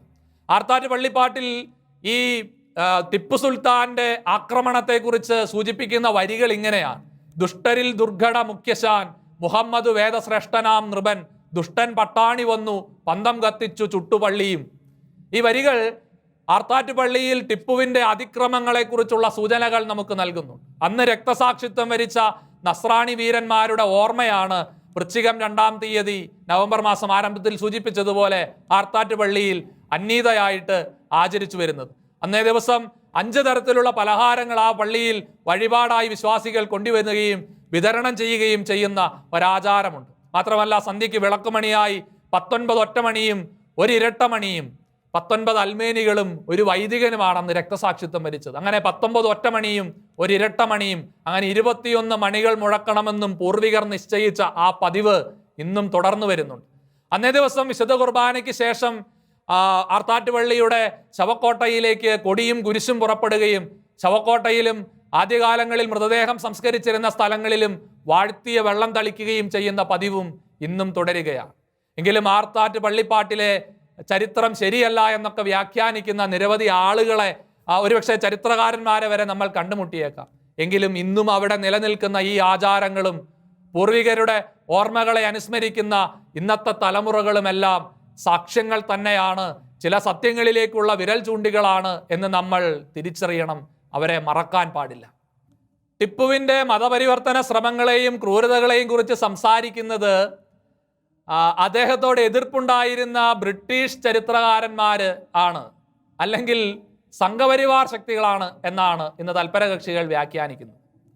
എന്ന് പറഞ്ഞാൽ ടിപ്പു ഈ നാട്ടിൽ ചെയ്തതെല്ലാം സൽകൃത്യങ്ങളായിരുന്നു എന്നതാണ് അവരുടെ പക്ഷം. ടിപ്പു ഇവിടെ അതിക്രമങ്ങൾ നടത്തിയിട്ടില്ല എന്നും ടിപ്പു മതം മാറ്റങ്ങൾ നടത്തിയിട്ടില്ല എന്നുമൊക്കെയാണ് അവരുടെ വ്യാഖ്യാന ശ്രമങ്ങൾ. പക്ഷെ പ്രിയമുള്ളവരെ, ഇതൊന്നും ഒരു സംഘപരിവാറിന്റെ അജണ്ടയോ ബ്രിട്ടീഷ് ചരിത്രകാരന്മാരുടെ ഗൂഢതാൽപര്യങ്ങളോ ഒന്നും ആയിരുന്നില്ല എന്ന് ഇത്രയും സമയം ഉദ്ധരിച്ച വിവിധങ്ങളായ ചരിത്ര രേഖകളിൽ നിന്ന്, ചരിത്ര സന്ദർഭങ്ങളിൽ നിന്ന്, കത്തുകളിൽ നിന്ന്, ടിപ്പുവിൻ്റെ തന്നെ കത്തുകളിൽ നിന്നൊക്കെ നമുക്ക് മനസ്സിലാക്കാൻ സാധിക്കുന്ന കാര്യങ്ങളാണ്. യാതൊരുവിധ സംഘപരിവാർ അജണ്ടകളുമില്ലാത്ത ഉന്നത ഉദ്യോഗസ്ഥർ പോലും ഇത്തരത്തിലുള്ള ചരിത്രരേഖകളെ ഉദ്ധരിച്ച് സംസാരിക്കുന്നതിൻ്റെ നിരവധിയായ തെളിവുകൾ നമുക്ക് ലഭ്യമാണ്. നിരവധി വർത്തമാന പത്രങ്ങൾ, ചരിത്രരേഖകൾ, ഡയറി കുറിപ്പുകൾ, യാത്രാ വിവരണങ്ങൾ, ടിപ്പുവിൻ്റെ തന്നെ കത്തുകൾ, ഇങ്ങനെ നിരവധി തെളിവുകൾ നമ്മളുടെ മുൻപിൽ ഇരിക്കുകയാണ്. മാത്രവുമല്ല, നമ്മൾ ഇതിനോട് ബന്ധപ്പെട്ട് ടിപ്പുവിനോട് തന്നെ ബന്ധപ്പെടുത്തി ചിന്തിക്കേണ്ട മറ്റു ചില സംഭവങ്ങൾ കൂടിയുണ്ട്. ടിപ്പുവിൻ്റെ അതിക്രമങ്ങളിൽ ക്രൈസ്തവരും മറ്റ് തദ്ദേശീയ സമുദായങ്ങളുമൊക്കെ ഇല്ലാതാവുകയോ കാണാതാവുകയോ ഒക്കെ ചെയ്തത് 18-ാം നൂറ്റാണ്ടിലാണല്ലോ. അതൊരൊറ്റപ്പെട്ട സംഭവമാണല്ലോ എന്നൊക്കെ പറയുമ്പോഴാണ് അതിൻ്റെ മുമ്പിലേക്ക് നമ്മൾ മലബാർ കലാപമൊക്കെ എടുത്തു വെക്കുക. മലബാർ കലാപമൊന്നും ഒരിക്കലും ഇത്തരത്തിലുള്ള മതമാറ്റങ്ങൾ ഉൾപ്പെട്ട സംഭവമായിരുന്നില്ല എന്ന് വ്യാഖ്യാനിക്കാനുള്ള ശ്രമങ്ങൾ ഇന്ന് ധാരാളമായി നടക്കുന്നുണ്ട്. നമ്മൾ ഓർമ്മിക്കേണ്ട മറ്റ് ചില സംഭവങ്ങളെ കൂടി ഒന്ന് സൂചിപ്പിക്കാൻ ആഗ്രഹിക്കുകയാണ്. 9-ാം നൂറ്റാണ്ടിൽ ടിപ്പുവിൻ്റെ ആഗമനത്തിന് 9 നൂറ്റാണ്ടുകൾക്ക് മുൻപ് കൊടുങ്ങല്ലൂരുമായി ബന്ധപ്പെട്ട മറ്റൊരു ചരിത്ര വിവരണം നിങ്ങളുടെ ശ്രദ്ധയിലേക്ക് കൊണ്ടുവരാം. അത് ശ്രീ ജോൺ കച്ചിറമറ്റമാണ് എഴുതുന്നത്. അദ്ദേഹം എഴുതുന്നത് ഇങ്ങനെയാണ്: 9-ാം നൂറ്റാണ്ടിൽ കൊടുങ്ങല്ലൂരിൽ അധിവസിച്ചിരുന്ന ക്രിസ്ത്യാനികളും ദാരുണമായ പീഡനത്തിനിരയായി. അന്ന് കൊടുങ്ങല്ലൂരിൽ ക്രിസ്ത്യാനികളും യഹൂദരും അറബികളും കച്ചവടത്തിൽ ഏർപ്പെട്ടിരുന്നു. മധ്യ പൗരസ്ത്യ ദേശത്തുകൂടിയുള്ള കച്ചവടത്തിന്റെ മേൽക്കോയ്മ അറബികൾക്കായിരുന്നു. വ്യാപാര പ്രശ്നത്തിന്റെ പേരിൽ യഹൂദരും അറബികളും തമ്മിൽ കലഹിച്ചു. ഈ സന്ദർഭത്തിൽ ക്രിസ്ത്യാനികൾ യഹൂദരുടെ പക്ഷത്ത് ചേരുകയാണ് ഉണ്ടായത്. അതോടെ അറബികൾ ക്രിസ്ത്യാനികൾക്കെതിരായി തിരിഞ്ഞു. അറബികൾ ക്രൈസ്തവ കേന്ദ്രങ്ങൾ ആക്രമിച്ചു. ക്രിസ്ത്യാനികളിൽ പലരും കൊടുങ്ങല്ലൂരിൽ നിന്ന് മറ്റിടങ്ങളിലേക്ക് കുടിയേറി. കൊച്ചി രാജാവിൻ്റെ കീഴിലുള്ള ക്രിസ്ത്യാനികൾ കുരുമുളക് നേരിട്ട് പോർച്ചുഗീസുകാർക്ക് വിറ്റു തുടങ്ങിയത് മുസ്ലിങ്ങളെ ക്ഷോഭിപ്പിച്ചു. അവർ പകവീട്ടിയത് കൊടുങ്ങല്ലൂരിലെ ക്രിസ്ത്യാനികളോടായിരുന്നു. ക്രിസ്ത്യാനികളുടെ ഭവനങ്ങൾ കൊള്ളയടിച്ച് നിരവധി ആളുകളെ അവർ കൊലപ്പെടുത്തി എന്നാണ് ആ ചരിത്ര വിവരണത്തെ ജോൺ കച്ചറമറ്റം രേഖപ്പെടുത്തി വെക്കുന്നത്. പ്രിയമുള്ളവരെ, ഈ സംഭവ വികാസങ്ങളെയെല്ലാം നിങ്ങളുടെ മുമ്പിൽ അവതരിപ്പിക്കുക. കേരളത്തിൽ ഇത്തരത്തിലുള്ള ക്രൈസ്തവ വിരുദ്ധ മുന്നേറ്റങ്ങൾ ഇസ്ലാമിക മത തീവ്രവാദികളുടെ ഭാഗത്തു നിന്ന് പല നൂറ്റാണ്ടുകളിലായിട്ടുണ്ടായി. ഇവിടുത്തെ ന്യൂനപക്ഷമായ ക്രൈസ്തവ വിഭാഗവും ഒരുപക്ഷെ ഭൂരിപക്ഷമെന്ന് കണക്കാക്കാവുന്ന ഹൈന്ദവ മതസമൂഹങ്ങളും ധാരാളമായി ഇസ്ലാമിക അധിനിവേശത്തിന് വിധേയമായിട്ടുണ്ട്. അതൊരു നഗ്ന സത്യമാണ്. ഒരിക്കലും നമുക്ക് തേച്ചു മായ്ച്ചു കളയാൻ കഴിയാത്ത ഒരു ചരിത്രമാണ്. അത്തരം ചരിത്രങ്ങളെ വെല്ലുവിളിക്കുകയും അതിനെ വെള്ളപൂശാൻ ശ്രമിക്കുകയും ചെയ്യുമ്പോൾ വീണ്ടും വീണ്ടും ചരിത്രത്തിലേക്ക് മടങ്ങിപ്പോകാൻ അതിവിടെയുള്ള ഹൈന്ദവ ക്രൈസ്തവ സമുദായ അംഗങ്ങളെ നിർബന്ധിക്കുകയാണ് എന്ന് ഇത്തരത്തിൽ തീവ്ര നിലപാടുകൾ എടുക്കുന്ന മുസ്ലിം സഹോദരങ്ങൾ തിരിച്ചറിയേണ്ട ഒരു കാലഘട്ടം കൂടെയാണ് ഇത്. നമ്മൾ ഇന്ന് ഈ പരിശുദ്ധ ദൈവമാതാവിൻ്റെ ജനന തിരുനാളിനോടനുബന്ധമായി ടിപ്പു സുൽത്താൻ്റെ ഈ ചരിത്രത്തെ ഓർത്തെടുക്കുമ്പോൾ, ടിപ്പുവിൻ്റെ പടയോട്ടത്തെ ഭയന്ന് കേരളത്തിലും 8 നോമ്പെന്ന് പറയുന്ന ആത്മീയ അനുഷ്ഠാനത്തെ സ്വീകരിച്ചതിൻ്റെ പശ്ചാത്തലത്തിൽ നമ്മൾ ചിന്തിക്കുമ്പോൾ തീർച്ചയായും ഈ ചരിത്രം നമുക്ക് നൽകുന്ന ഒരുപാട് മുന്നറിയിപ്പുകളുണ്ട്, ഒരുപാട് സൂചനകളുണ്ട്. ആ സൂചനകളെയും മുന്നറിയിപ്പുകളെയും ഗൗരവത്തോടെ ഉൾക്കൊള്ളാൻ ഒരു ക്രൈസ്തവ സമുദായം എന്ന നിലയിൽ നമുക്ക് സാധിക്കേണ്ടതുണ്ട്. ഞാൻ ആരംഭത്തിൽ സൂചിപ്പിച്ചതുപോലെ അത് പക്ഷേ ഒരിക്കലും മുസ്ലിം സമുദായ അംഗങ്ങളെ നമ്മളുടെ ചുറ്റുപാടുകളിൽ നിന്ന് അകറ്റി നിർത്താൻ വേണ്ടിയിട്ടാകരുത്. എല്ലാ മുസ്ലിങ്ങളും തീവ്രവാദികളല്ല എന്ന് മുസ്ലിം സഹോദരങ്ങൾ തന്നെ പറയാറുണ്ട്. പക്ഷേ മുസ്ലിങ്ങൾക്കിടയിൽ തീവ്രവാദികൾ ഉണ്ട് എന്ന സത്യത്തെ അംഗീകരിക്കാൻ അവർക്ക് പലപ്പോഴും മടിയുണ്ട്. ആ തീവ്രവാദത്തെ തള്ളിപ്പറയാൻ, അത്തരം തീവ്ര നിലപാടുകളെ വെളിച്ചത്തേക്ക് കൊണ്ടുവരാൻ പൊതുസമൂഹത്തോടൊപ്പം തന്നെ നല്ല മുസ്ലിങ്ങളും ഇറങ്ങി പുറപ്പെടേണ്ടത് ഈ കാലഘട്ടത്തിൻ്റെ ഒരു അനിവാര്യതയാണ്. അങ്ങനെ ഒരുമിച്ച് നിൽക്കുമ്പോൾ മാത്രമാണ് ജാതി വർഗീയ സംഘർഷങ്ങളില്ലാത്ത സമാധാനപൂർവകമായ ഒരു സാമൂഹിക സഹവർത്തിത്വം ഈ കേരളത്തിൽ അല്ലെങ്കിൽ ഈ രാജ്യത്ത്, ലോകത്ത് സംജാതമാവുകയുള്ളൂ. എത്രയോ പ്രശ്നകലുഷിതമാണ് ഇസ്ലാമിക അഭയാർത്ഥികൾ കുടിയേറി ചെല്ലുന്ന യൂറോപ്യൻ രാഷ്ട്രങ്ങളുടെയും പാശ്ചാത്യ രാജ്യങ്ങളുടെയും ഒക്കെ അവസ്ഥ എന്നത് വാർത്തകളിലൂടെ നമ്മൾ വായിക്കുകയാണ്. വലിയൊരു സാംസ്കാരിക ശുദ്ധീകരണത്തിന്, മതപരമായ ഒരു ശുദ്ധീകരണത്തിന് ഇസ്ലാമിക സമുദായ അംഗങ്ങൾ തയ്യാറാകേണ്ടതുണ്ട്. വളരെ ബോധപൂർവം അതിന് പരിശ്രമിക്കുന്നില്ല എങ്കിൽ ഒരാധുനിക സമൂഹത്തിൽ ഇത്തരത്തിലുള്ള നിലപാടുകളുടെയും വളരെ മോശമായ ക്രൂരത നിറഞ്ഞ ചരിത്ര പശ്ചാത്തലങ്ങളുടെയും ഒക്കെ വെളിച്ചത്തിൽ വലിയ കുറ്റപ്പെടുത്തലുകൾക്ക്, വിമർശനങ്ങൾക്ക് നിരന്തരമായി അവർ വിധേയരാകേണ്ടതായി വരും. ഈ പരിശുദ്ധ ദൈവമാതാവിൻ്റെ ജനന തിരുനാളിലേക്ക് നമ്മൾ ഒരുമിച്ച് മുന്നേറുമ്പോൾ, 8 നോമ്പിൽ ഒരുമിച്ച് മുമ്പോട്ട് പോകുമ്പോൾ പരിശുദ്ധ ദൈവമാതാവിൻ്റെ മാധ്യസ്ഥം നമുക്ക് യാചിക്കാം. ഇത്തരത്തിൽ നിരവധി പീഡനങ്ങളിലൂടെ കടന്നു പോകുന്ന സഭാസമൂഹങ്ങൾ, ജനസമൂഹങ്ങൾ ലോകത്തിൻ്റെ വിവിധ ഭാഗങ്ങളിലുണ്ട്. അവരെ എല്ലാവരെയും നമുക്ക് പരിശുദ്ധ ദൈവമാതാവിൻ്റെ മാധ്യസ്ഥത്തിന് സമർപ്പിക്കാം. രക്തസാക്ഷിത്വം വരിച്ച വിശുദ്ധരോട് ചേർന്ന് ലോകം മുഴുവനും വേണ്ടി നമുക്ക് പ്രാർത്ഥിക്കാം. ഇന്നും സഹിച്ചുകൊണ്ടിരിക്കുന്ന, പീഡനങ്ങൾ അനുഭവിച്ചുകൊണ്ടിരിക്കുന്ന ജനപദങ്ങളെ ഓർത്ത് ദൈവത്തോട് നമുക്ക് കരുണ യാചിക്കാം. അവിടെ ഇടപെടണമേ എന്ന്, അവരുടെ പീഡകർക്ക് മേൽ കരുണ വർഷിക്കണമേ എന്ന്, മാനസാന്തരത്തിൻ്റെ കൃപ വർഷിക്കണമേ എന്ന് നമുക്ക് ആത്മാർത്ഥമായി പ്രാർത്ഥിക്കാം. പരിശുദ്ധ അമ്മ നമുക്കും അവർക്കും വേണ്ടി മാധ്യസ്ഥം വഹിക്കട്ടെ. അവരുടെ മാനസാന്തരത്തിൻ്റെ പ്രചോദനമായി തീരാൻ പരിശുദ്ധ ദൈവമാതാവിനോടുള്ള നമ്മുടെ മാധ്യസ്ഥവും കാരണമായി തീരട്ടെ. നമ്മുടെ ഓരോരുത്തരുടെയും പ്രാർത്ഥനകളിൽ പരിശുദ്ധ അമ്മയെ നമുക്ക് കൂട്ടുപിടിക്കാം. അമ്മ നമുക്ക് വേണ്ടിയും ലോകം മുഴുവനും വേണ്ടിയും പ്രത്യേകിച്ച് പീഡിത സമൂഹങ്ങൾക്ക് വേണ്ടി പ്രാർത്ഥിക്കട്ടെ. പിതാവിൻ്റെയും പുത്രൻ്റെയും പരിശുദ്ധാത്മാവിൻ്റെയും നാമത്തിൽ ആമേൻ.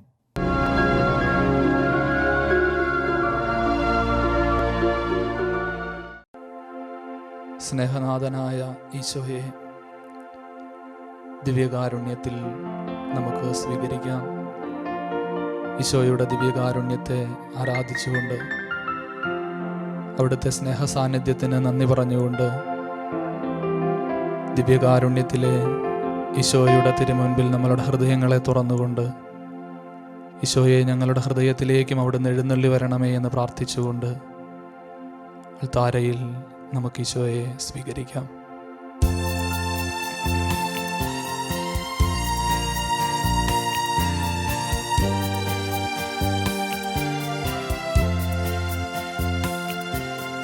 ആബാ പിതാവേ ആരാധന, യേശുവേ നാഥ ആരാധന, പാവനാത്മാവേ ആരാധന, പരിശുദ്ധ ത്രിത്വമേ ആരാധന. ആബാ പിതാവേ ആരാധന, യേശുവേ നാഥ ആരാധന, പാവനാത്മാവേ ആരാധന, പരിശുദ്ധ ത്രിത്വമേ ആരാധന.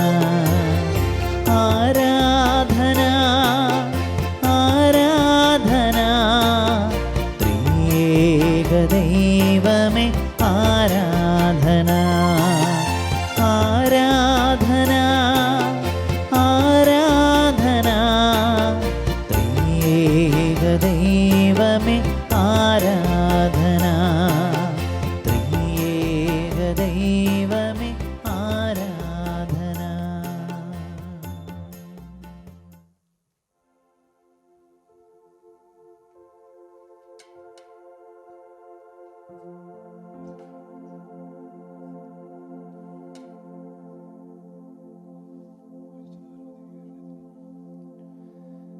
പരിശുദ്ധ പരമാ ദിവ്യകാരുണ്യത്തിന് നേരവും ആരാധനയും സ്തുതിയും പുകഴ്ചയും ഉണ്ടായിരിക്കട്ടെ. പരിശുദ്ധ പരമാ ദിവ്യകാരുണ്യ ഈശോയ്ക്ക് നേരവും ആരാധനയും സ്തുതിയും പുകഴ്ചയും ഉണ്ടായിരിക്കട്ടെ. നിത്യം സ്തുതിക്കർഹമായ പരിശുദ്ധ പരമാ ദിവ്യകാരുണ്യ ഈശോയ്ക്ക് നേരവും ആരാധനയും സ്തുതിയും പുകഴ്ചയും ഉണ്ടായിരിക്കട്ടെ. ദിവ്യകാരുണ്യ ഈശോയെ, ഞങ്ങൾ അങ്ങയെ സ്തുതിക്കുകയും ആരാധിക്കുകയും ചെയ്യുന്നു. അങ്ങയുടെ സ്നേഹ സാന്നിധ്യത്തെ ഞങ്ങൾ ആരാധിക്കുന്നു. ദിവ്യകാരുണ്യമായി തിരുവോസ്തിയായി അങ്ങ് ഞങ്ങളോടൊപ്പം ആയിരിക്കുന്നു. സ്നേഹനാഥ, തിരുവൽത്താരയുടെ ഈ സ്നേഹനാഥ, അങ്ങ് ഞങ്ങൾക്ക് നൽകുന്ന ഈ വലിയ അനുഗ്രഹത്തിന് ഞങ്ങളൊന്നു ചേർന്ന് നന്ദി പറയുന്നു. അന്ത്യാത്താഴത്തിൻ്റെ മേശയിൽ തൻ്റെ ശരീരവും രക്തവും ലോകം മുഴുവനും വേണ്ടി ഭക്ഷണപാനീയങ്ങളായി അങ്ങ് വാഴ്ത്തി വിഭജിച്ച് നൽകി. അങ്ങ് ഈ ഭൂമിയിലായിരുന്ന നാൾ മുതൽ മനുഷ്യാവതാരം ചെയ്ത് ശിഷ്യന്മാരോടൊപ്പം സഞ്ചരിച്ച് അവർക്ക് പ്രബോധനങ്ങൾ നൽകി അവരെ ശക്തിപ്പെടുത്തിയ ആ നാൾ മുതൽ തുടർന്ന് ദിവ്യകാരുണ്യത്തിലൂടെ നൂറ്റാണ്ടുകളിലൂടെ ഇന്നും ഞങ്ങളോടൊപ്പമായിരിക്കുന്നതിനെ ഓർത്ത് ഞങ്ങൾ അങ്ങയെ സ്തുതിക്കുന്നു, ആരാധിക്കുന്നു. ദിവ്യകാരുണ്യനാഥ, പരിശുദ്ധ അമ്മയുടെ ജനന തിരുനാളിനോടനുബന്ധമായി ഞങ്ങൾ നടത്തുന്ന ഈ മിസ്പാ കൺവെൻഷനിൽ സംബന്ധിക്കുന്ന എല്ലാവരെയും അങ്ങയുടെ തിരുസന്നിധിയിൽ ഞങ്ങൾ സമർപ്പിക്കുന്നു. ഈ ആത്മീയ ശുശ്രൂഷയിൽ പ്രത്യേകിച്ച് 8 നോമ്പിൻ്റെ ചൈതന്യത്തിലായിരിക്കുന്ന എല്ലാവരെയും, ഇതിൽ ഞങ്ങളോടൊപ്പം പങ്കെടുക്കുന്ന എല്ലാവരെയും, ലോകം മുഴുവനിലുമുള്ള സകല മനുഷ്യരെയും അങ്ങയുടെ മക്കളെ അങ്ങയുടെ സന്നിധിയിൽ സമർപ്പിച്ച് ഞങ്ങൾ പ്രാർത്ഥിക്കുന്നു. സ്നേഹനാഥ, എല്ലാ കാലങ്ങളിലും എല്ലാ ഇടങ്ങളിലും അങ്ങയുടെ പരിപാലന ഞങ്ങൾക്ക് ദൃശ്യമാണല്ലോ, അനുഭവവേദ്യമാണല്ലോ. ദിവ്യകാരുണ്യ ഈശോയെ, ലോകത്ത് ക്രൈസ്തവ ജനത കടന്നുപോയിട്ടുള്ള നിരവധിയായ പീഡനങ്ങളുണ്ട്. കഴിഞ്ഞ നൂറ്റാണ്ടുകളിലെല്ലാം അവർ അനുഭവിച്ച നിരവധിയായ ദുരിതങ്ങളുണ്ട്. ഈശോയെ, അവരെയെല്ലാം ബലപ്പെടുത്തിക്കൊണ്ട് അവരോടൊപ്പമായിരുന്നത് അങ്ങ് തന്നെയാണ് എന്ന് ഞങ്ങൾ തിരിച്ചറിയുന്നു. കുരിശിൽ അങ്ങ് അനുഭവിച്ച പീഡനങ്ങളാണ് തങ്ങളുടെ വ്യക്തിജീവിതത്തിൻ്റെ ദുരന്തങ്ങളെ ആത്മവിശ്വാസം നഷ്ടപ്പെടാതെ അഭിമുഖീകരിക്കാൻ ഈ ക്രൈസ്തവ ജനതയെ പ്രാപ്തരാക്കിയത്. ദിവ്യകാരുണ്യനാഥ, ഇന്നത്തെ ദിവസം പ്രത്യേകമായി മലബാറിലേക്ക്, കേരളത്തിലേക്ക് മൈസൂറിൻ്റെ ഭരണാധികാരിയായിരുന്ന ടിപ്പു സുൽത്താൻ നടത്തിയ അധിനിവേശ ശ്രമങ്ങളെയാണല്ലോ ഞങ്ങൾ അനുസ്മരിച്ചത്. അത്തരം അധിനിവേശങ്ങളിൽ ജീവൻ നഷ്ടപ്പെട്ട നിരവധിയായ മനുഷ്യരുണ്ട്. ദുരനുഭവങ്ങളിലൂടെ കടന്നുപോയ ആയിരക്കണക്കിന് ആളുകളുണ്ട്. ആ നാളുകളെ ഞങ്ങൾ ഓർക്കുന്നു. ആ മനുഷ്യരെ ഞങ്ങൾ അങ്ങയുടെ തിരുസന്നിധിയിൽ അനുസ്മരിക്കുന്നു. സ്നേഹനാഥ, അന്നുമിന്നും അത്തരം പടയോട്ടങ്ങളുടെ ദുരിതങ്ങൾ അനുഭവിക്കുന്ന ജനതകളെ ഓർത്ത് പ്രാർത്ഥിക്കുമ്പോൾ, പ്രത്യേകിച്ച് ഈ 8 നോമ്പ് കാലത്ത് പരിശുദ്ധ അമ്മയുടെ പ്രത്യേകമായ മാധ്യസ്ഥത്തിലൂടെ അവർക്ക് ആശ്വാസം നൽകണമേ എന്ന് ഞങ്ങൾ ആഗ്രഹിക്കുന്നു. അങ്ങയുടെ തിരുസന്നിധിയിൽ അവരെയും ഞങ്ങളെയും സമർപ്പിച്ചുകൊണ്ട്, അങ്ങയുടെ സാന്നിധ്യത്തിന് നന്ദി പറഞ്ഞുകൊണ്ട്, ഞങ്ങൾ ഒന്നു ചേർന്ന് രക്തസാക്ഷികളോട് ചേർന്ന്, വിശുദ്ധരോട് ചേർന്ന്, മാലാഖമാരോട് ചേർന്ന് അങ്ങയെ ആരാധിക്കുന്നു, സ്തുതിക്കുന്നു, അങ്ങേക്ക് നന്ദി പറയുന്നു.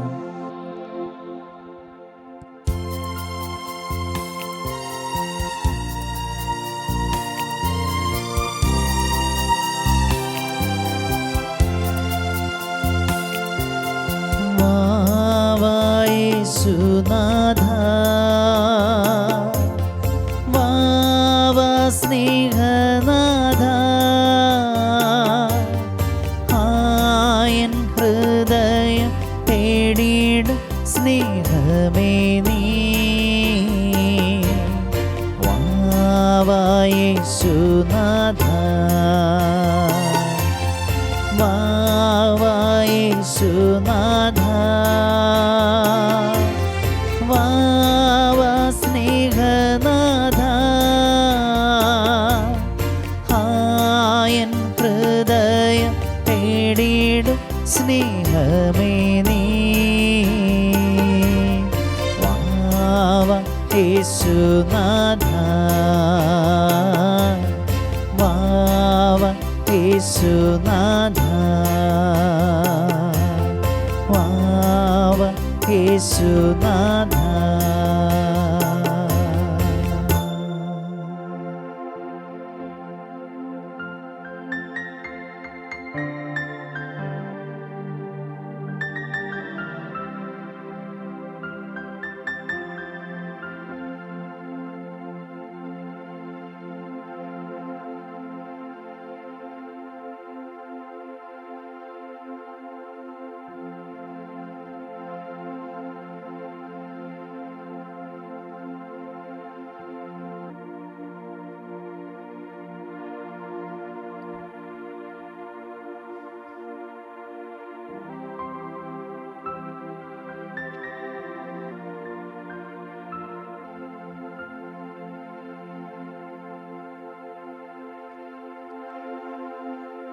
കർത്താവായ ഈശോയെ, എന്നും ഞങ്ങളോടൊത്തായിരിക്കാൻ വേണ്ടി അങ്ങ് ദിവ്യകാരുണ്യ കൂദാശ സ്ഥാപിച്ചു. ഈ കൂദാശ സ്ഥാപിക്കുന്നതിന് വേണ്ടി ഈശോയെ ഗോതമ്പ് അപ്പമായി രൂപപ്പെടുന്നത് പോലെ ഒരുപാട് സഹനങ്ങളിലും വേദനകളിലും അപമാനങ്ങളിലും നിന്ദനങ്ങളിലൂടെയും അങ്ങ് കടന്നുപോയി.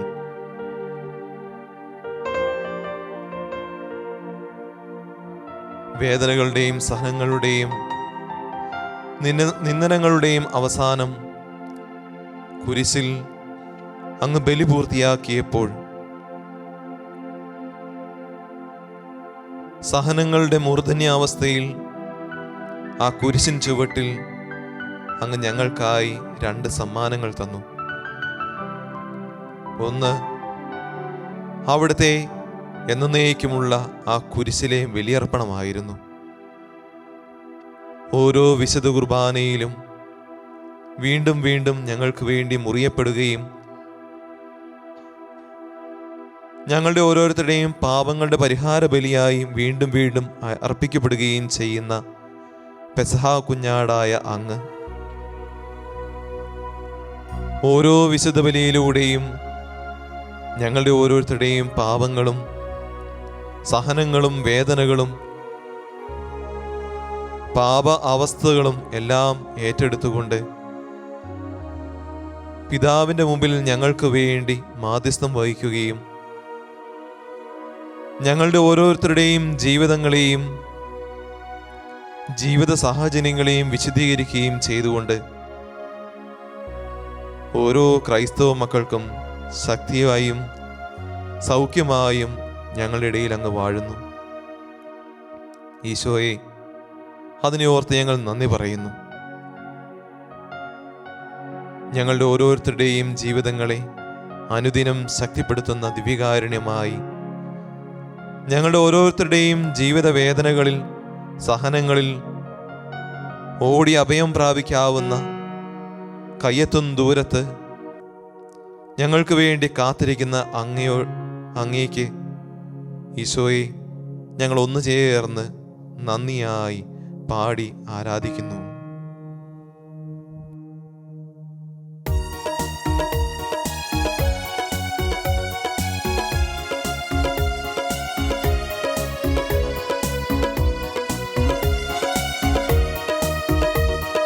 നിന്നതല്ല നാം ദൈവം നമ്മെ നിർത്തിയതാ, നേടിയതല്ല ദൈവമെല്ലാം തന്നതല്ലേ.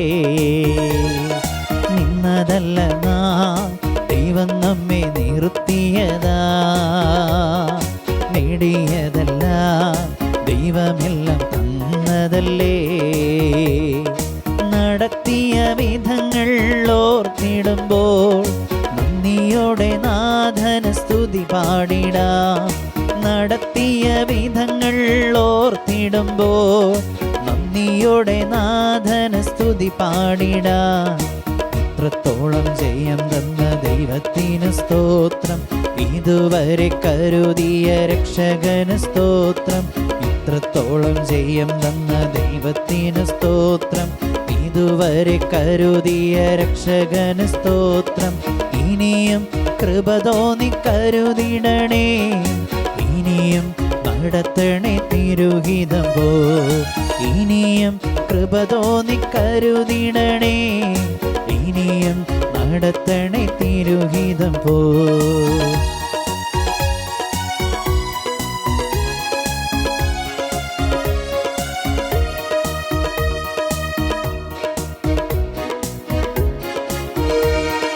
നിന്നതല്ല നാം ദൈവം നമ്മെ നിർത്തിയതാ, നേടിയതല്ല ദൈവമെല്ലാം തന്നതല്ലേ.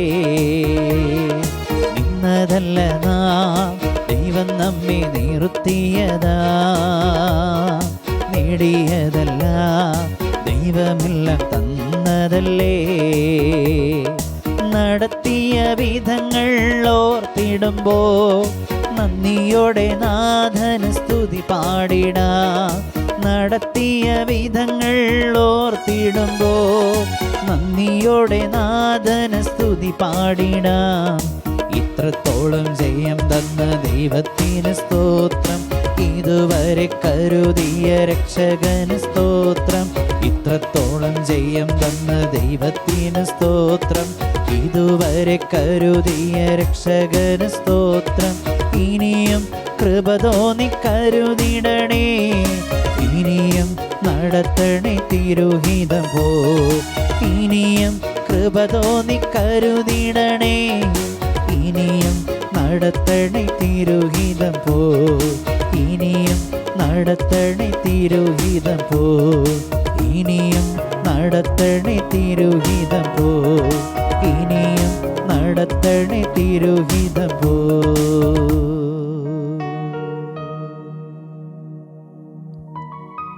കാൽവരിയിലെ കുരിശിന്റെ ചുവട്ടിൽ ഈശോ നമുക്ക് രണ്ടാമതായി മറ്റൊരു സമ്മാനം കൂടി നൽകി. സഭയെ മുഴുവൻ പ്രതിനിധീകരിച്ച് അവിടെ ആയിരുന്ന യോഹന്നാന്റെ കയ്യിലേക്ക് തൻ്റെ അമ്മയെ ഏൽപ്പിച്ചു കൊടുത്തുകൊണ്ട് ഈശോ യോഹന്നാനോട് പറഞ്ഞു, ഇതാ നിന്റെ അമ്മ. സഭയ്ക്ക് മുഴുവനും വേണ്ടി അന്ന് യോഹന്നാൻ പരിശുദ്ധ അമ്മയെ തൻ്റെ ഭവനത്തിൽ സ്വീകരിച്ചു.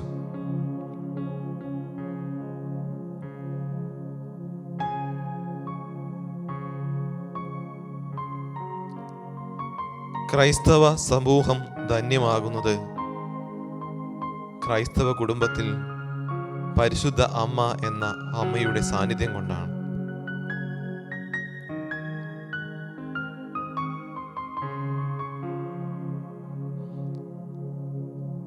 നമ്മൾ ഇന്നേ ദിവസം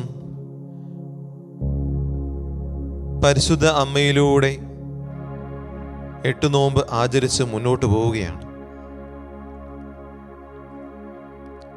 പുറപ്പാട് പുസ്തകം 12-ാം അധ്യായം 25 മുതലുള്ള വാക്യങ്ങളിൽ പെസഹ ആചരണത്തെക്കുറിച്ച് ദൈവമായ കർത്താവ് ഇസ്രായേൽ ജനത്തിന് കൊടുക്കുന്ന നിർദ്ദേശം ഉണ്ട്. ദൈവമായ കർത്താവ് അവരോട് കൽപ്പിച്ചു, നിങ്ങൾ പെസഹ ആചരിക്കുന്ന ദിവസം ആ കുടുംബത്തിലെ ഏറ്റവും പ്രായം കുറഞ്ഞ വ്യക്തി ആ കുടുംബത്തിലെ ഏറ്റവും പ്രായം ചെന്ന ആളോട് ചോദിക്കണം, എന്തുകൊണ്ടാണ് നമ്മൾ ഈ പെസഹ ആചരിക്കുന്നത് എന്ന്. കുടുംബത്തിലെ ഏറ്റവും മുതിർന്നയാൾ അന്ന് അവിടെ പകർന്നു കൊടുക്കേണ്ട ഒരു വിശ്വാസത്തെക്കുറിച്ച് പുറപ്പാട് പുസ്തകം പറയുന്നുണ്ട്. വചനത്തിൽ നാം ഇങ്ങനെ വായിക്കുന്നു, ഏറ്റവും മുതിർന്ന വ്യക്തി ആ ചോദിച്ച ആൾക്ക് പറഞ്ഞു കൊടുക്കണം, മകനെ, നമ്മൾ ഈജിപ്തിൻ്റെ അടിമത്തത്തിലായിരുന്നു.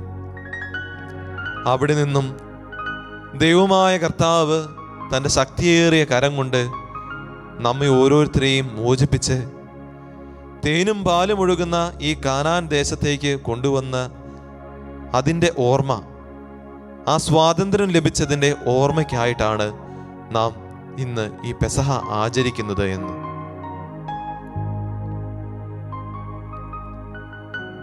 ക്രൈസ്തവ സമൂഹം 8 നോമ്പ് ആചരിക്കുമ്പോൾ നാമും അനുസ്മരിക്കേണ്ട ഒരു പരിശുദ്ധമായ ഓർമ്മയുണ്ട്. പരിശുദ്ധ അമ്മയുടെ മാധ്യസ്ഥത്തിലൂടെ ക്രൈസ്തവ സമൂഹം നൂറ്റാണ്ടുകളായി അനുഭവിച്ചു കൊണ്ടിരിക്കുന്ന ഒരു പ്രത്യേക സംരക്ഷണം, ആ സംരക്ഷണത്തിൻ്റെ ഓർമ്മയാണ്. ശക്തിയായ സ്നേഹധനിയായ ഒരു അമ്മ ക്രൈസ്തവർക്ക് ഉണ്ട് എന്നുള്ളതിൻ്റെ ആഴമായ സ്നേഹത്തിൻ്റെ ഓർമ്മയാണ് ഈ 8 നോമ്പ് ആചരണത്തിലൂടെ നാം അനുസ്മരിക്കുന്നത്.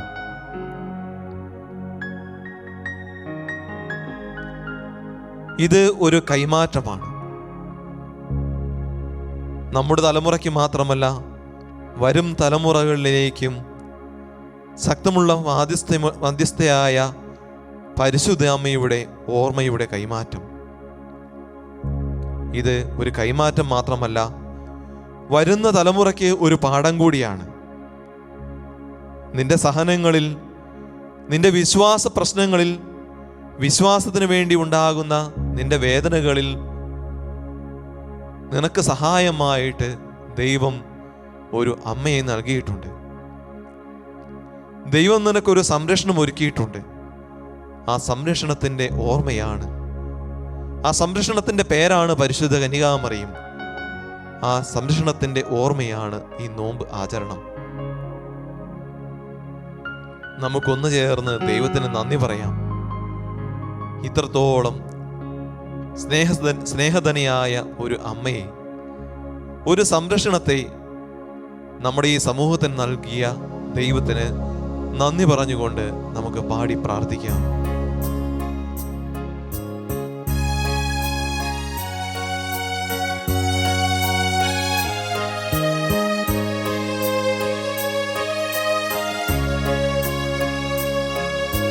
ദാസിയുടെ താഴ്മ തൃക്കൺ പാർത്ത ഉന്നതൻ ദാസരെ ഉയർത്താൻ അണയുന്നിതാ.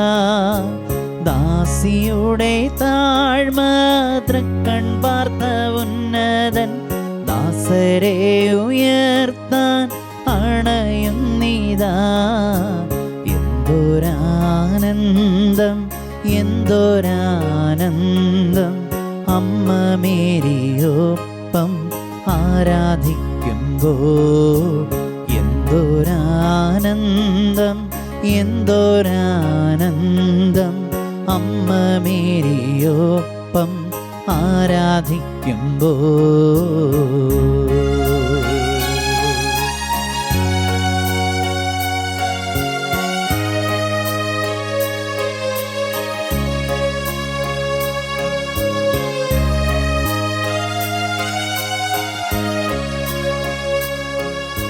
ശക്തനായ ദൈവം വൻകാര്യങ്ങൾ ചെയ്യാൻ സർവശക്തിയോടെ എഴുന്നള്ളുകയാ. ശക്തനായ ദൈവം വൻകാര്യങ്ങൾ ചെയ്യാൻ സർവശക്തിയോടെ എഴുന്നള്ളുകയാ. എന്തൊരാനന്ദം എന്തൊരാനന്ദം അമ്മ മേരിയൊപ്പം ആരാധിക്കുമ്പോൾ. എന്തൊരാനന്ദം എന്തൊരാനന്ദം അമ്മ മേരിയൊപ്പം ആരാധിക്കുമ്പോൾ.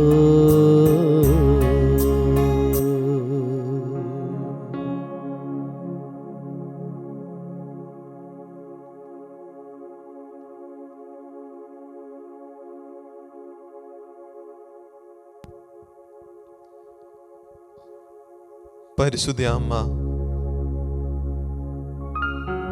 നമ്മളെ ഓരോരുത്തരെയും വ്യക്തമായി അറിയുന്ന ഒരു അമ്മയാണ്.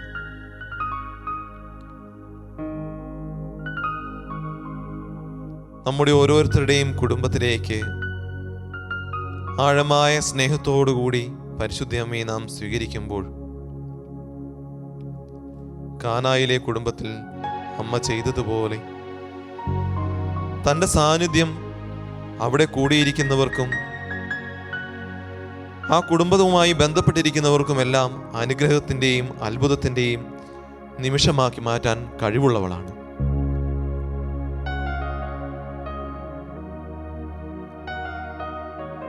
കാനായിലെ വിരുന്നിൽ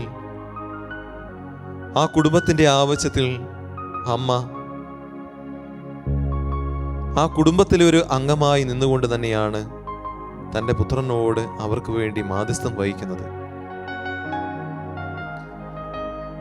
എന്തുകൊണ്ടാണ് പരിശുദ്ധ അമ്മ ഇത്രയും ശക്തമായി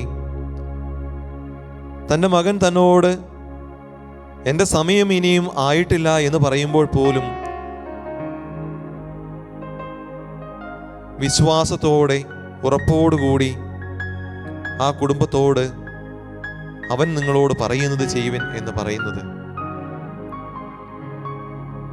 അതിനൊരു കാരണമുണ്ട്. ഇതാ കർത്താവിൻ്റെ ദാസി, നിന്റെ വാക്ക് എന്നിൽ നിറവേറട്ടെ എന്നുള്ള ഒറ്റ വാക്കുകൊണ്ട്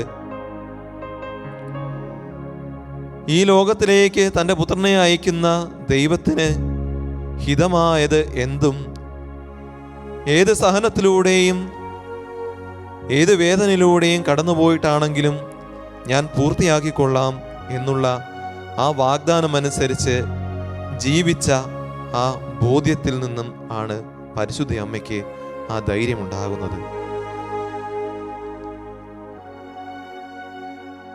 ആ കുടുംബത്തിന് ഉണ്ടാകുന്ന അപമാനത്തെക്കുറിച്ച് പരിശുദ്ധ അമ്മയ്ക്ക് നല്ല ബോധ്യമുണ്ട്. ആ പ്രാർത്ഥന നിഷേധിക്കാൻ ദൈവമായ കർത്താവിന് ഒരിക്കലും സാധ്യമല്ല. കാരണം തൻ്റെ പുത്രനെ ഈ ലോകത്തിലേക്ക് നൽകാൻ വേണ്ടി സമ്മതം ചോദിച്ചപ്പോൾ തനിക്കുണ്ടാകാൻ സാധ്യതയുണ്ടായിരുന്ന എല്ലാ അപമാനങ്ങളും ദുഃഖങ്ങളും വിഷമങ്ങളും എല്ലാം തൃണവൽക്കരിച്ചുകൊണ്ട് ആ ഹിതത്തിനു വേണ്ടി സ്വയം വിട്ടുകൊടുത്തവളാണ് പരിശുദ്ധ അമ്മ. സ്വന്തം സഹനങ്ങൾ ഏറ്റെടുക്കുമ്പോഴും മറ്റൊരു കുടുംബത്തിനു വേണ്ടിയുള്ള അവളുടെ ആത്മാർത്ഥമായ പ്രാർത്ഥനയെ നിഷേധിക്കാൻ ഒരിക്കലും ദൈവത്തിന് ആവുകയില്ല.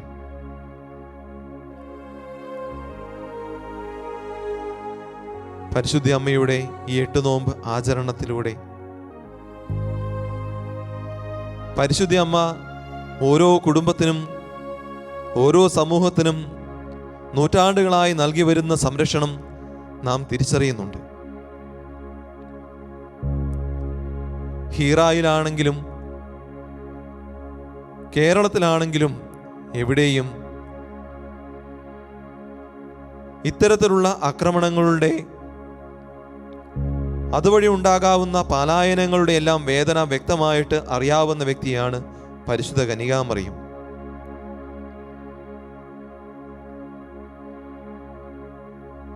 തൻ്റെ മകനെയും കൊണ്ട് ഹെറോദേസിന്റെ പീഡനം സഹിക്കാതെ ഈജിപ്തിലേക്ക് പലായനം ചെയ്യാൻ ദൈവദൂതൻ വഴിയുള്ള കൽപ്പന ശ്രവിച്ച ഉടനെ തന്നെ യാതൊരു സംരക്ഷണവും ഇല്ലാതെ തൻ്റെ ഭർത്താവിനോടൊപ്പം കുഞ്ഞിനെയും എടുത്ത് പലായനം ചെയ്തവളാണ് പരിശുദ്ധ അമ്മ.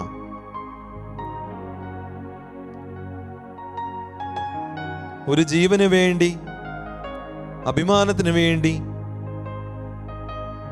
ഒരു കുടുംബത്തിന് പലായനം ചെയ്യേണ്ടി വരുന്ന അവസ്ഥയുടെ വിഷമങ്ങളും പ്രതിസന്ധികളും വ്യക്തമായി അറിയാവുന്ന വ്യക്തിയാണ് പരിശുദ്ധ അമ്മ. ആ അമ്മയ്ക്ക് കൃത്യമായിട്ട് ദൈവത്തോട് പറയാൻ കഴിയും, ഈ കുടുംബത്തിന്റെ അപമാനം നീക്കാൻ നീ കനിഞ്ഞേ പറ്റൂ.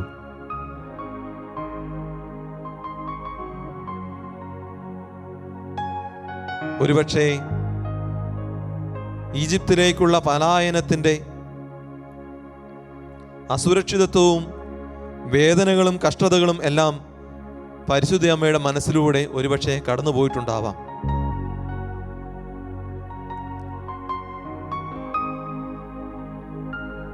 അതുതന്നെയാണ് പരിശുദ്ധ അമ്മയെ ഇത്തരത്തിൽ നമുക്ക് വേണ്ടി മാധ്യസ്ഥം വഹിക്കാൻ ശക്തിയുള്ളവളാക്കി തീർക്കുന്നത്.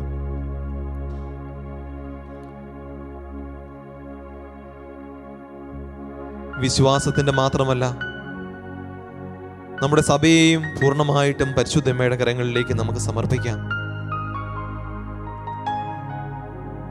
സഭയുടെ അമ്മയാണ് പരിശുദ്ധ കന്യകാമറിയം. സഭയിൽ വിശ്വാസ തകർച്ചകൾ ഉണ്ടാകുമ്പോഴും വിശ്വാസത്തിനെതിരെയുള്ള പ്രശ്നങ്ങൾ സഭയിൽ ഉത്ഭവിക്കുമ്പോഴും നമുക്ക് പരിശുദ്ധ അമ്മയുടെ മാധ്യസ്ഥം പ്രത്യേകമായി തേടാം. യഹൂദരെ ഭയന്ന് ചിതറിക്കപ്പെട്ട ശിഷ്യന്മാരെ ഒരുമിച്ച് കൂട്ടി സിഹിയോൻ ശാലയിൽ പ്രാർത്ഥനാ നിരതരായിരിക്കുവാൻ അവരെ ഒരുമിപ്പിച്ചതും ചേർത്ത് നിർത്തിയതും ഈ പരിശുദ്ധ കന്യകാമറിയം തന്നെയാണ്. ആ ഒരുമയിലാണ്, ആ സഭയുടെ ഒത്തുചേരലിലാണ് ദൈവമായ കർത്താവ് തൻ്റെ പരിശുദ്ധാത്മാവിനെ അയച്ച് അവരെ ശക്തിപ്പെടുത്തുന്നത്. നമുക്ക് ഈ കാലഘട്ടത്തിൽ സഭയ്ക്ക് വേണ്ടി പരിശുദ്ധ അമ്മയോട് പ്രാർത്ഥിക്കാം. സഭയ്ക്കെതിരെ ഉണ്ടാകുന്ന ആക്രമണങ്ങൾ, വിശ്വാസത്തിനെതിരായി ഉണ്ടാകുന്ന ആക്രമണങ്ങൾ എല്ലാത്തിലും ഒന്നിച്ചു നിൽക്കുവാനും ഒന്നു ചേർന്ന് ദൈവഹിതം നിറവേറ്റിക്കൊണ്ട് നമ്മുടെ ഓരോരുത്തരുടെയും വിശ്വാസ ജീവിതവും സഭാത്മക ജീവിതവും മുന്നോട്ട് കൊണ്ടുപോകാനും നമ്മെ ഓരോരുത്തരെയും സഹായിക്കണമെന്ന് ഈ പരിശുദ്ധ അമ്മയുടെ മാധ്യസ്ഥത്താൽ നമുക്ക് പ്രാർത്ഥിക്കാം. ഇന്ന് ലോകം മുഴുവൻ ചിതറിപ്പാർക്കുന്ന എല്ലാ ക്രൈസ്തവ സമൂഹങ്ങളെയും ഒരുമിച്ച് കൂട്ടണമെന്നും പരിശുദ്ധാത്മാവിൻ്റെ അഭിഷേകത്താൽ ആദിമ ക്രൈസ്തവ ചൈതന്യത്താൽ നിറഞ്ഞ് ലോകമെങ്ങും സുവിശേഷം അറിയിച്ച് അങ്ങയുടെ പുത്രന് വേണ്ടിയുള്ള ആ വിശ്വാസത്തിൽ ആഴപ്പെട്ടുകൊണ്ട് ലോകത്തിന് അങ്ങേ പുത്രനെ നൽകുന്ന ഒരു സമൂഹമാക്കി മാറ്റണമേ എന്നും അങ്ങനെ മാറാനുള്ള കൃപ നമുക്ക് ഓരോരുത്തർക്കും നൽകണമേ എന്നും പരിശുദ്ധ അമ്മയുടെ മാധ്യസ്ഥത്തിലൂടെ ദിവികാരണ ഈശോയോട് പ്രാർത്ഥിച്ചുകൊണ്ട് നമുക്ക് അവിടുത്തെ ആശീർവാദം സ്വീകരിക്കാം.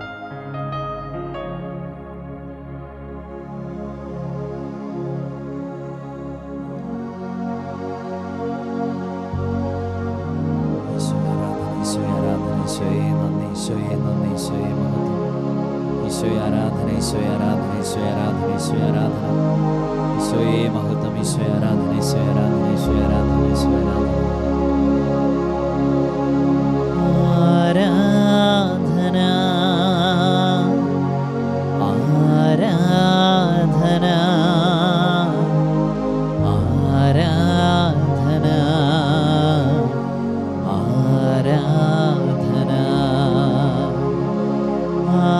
ആരാധന, ആരാധന,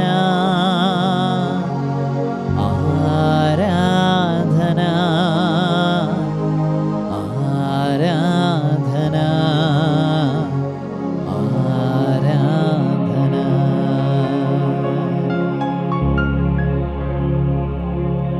പരിശുദ്ധ പരമദിവ്യകാരുണ്യേശ്വയ്ക്ക് നേരവും ആരാധനയും സ്തുതിയും പുകഴ്ചയും ഉണ്ടായിരിക്കട്ടെ. പരിശുദ്ധ പരമദിവ്യകാരുണ്യേശ്വയ്ക്ക് നേരവും ആരാധനയും സ്തുതിയും പുകഴ്ചയും ഉണ്ടായിരിക്കട്ടെ. നിത്യസ്തുതിക്ക് യോഗ്യനായ പരിശുദ്ധ പരമദിവ്യകാരുണ്യേശ്വയ്ക്ക് നേരവും ആരാധനയും സ്തുതിയും പുകഴ്ചയും ഉണ്ടായിരിക്കട്ടെ.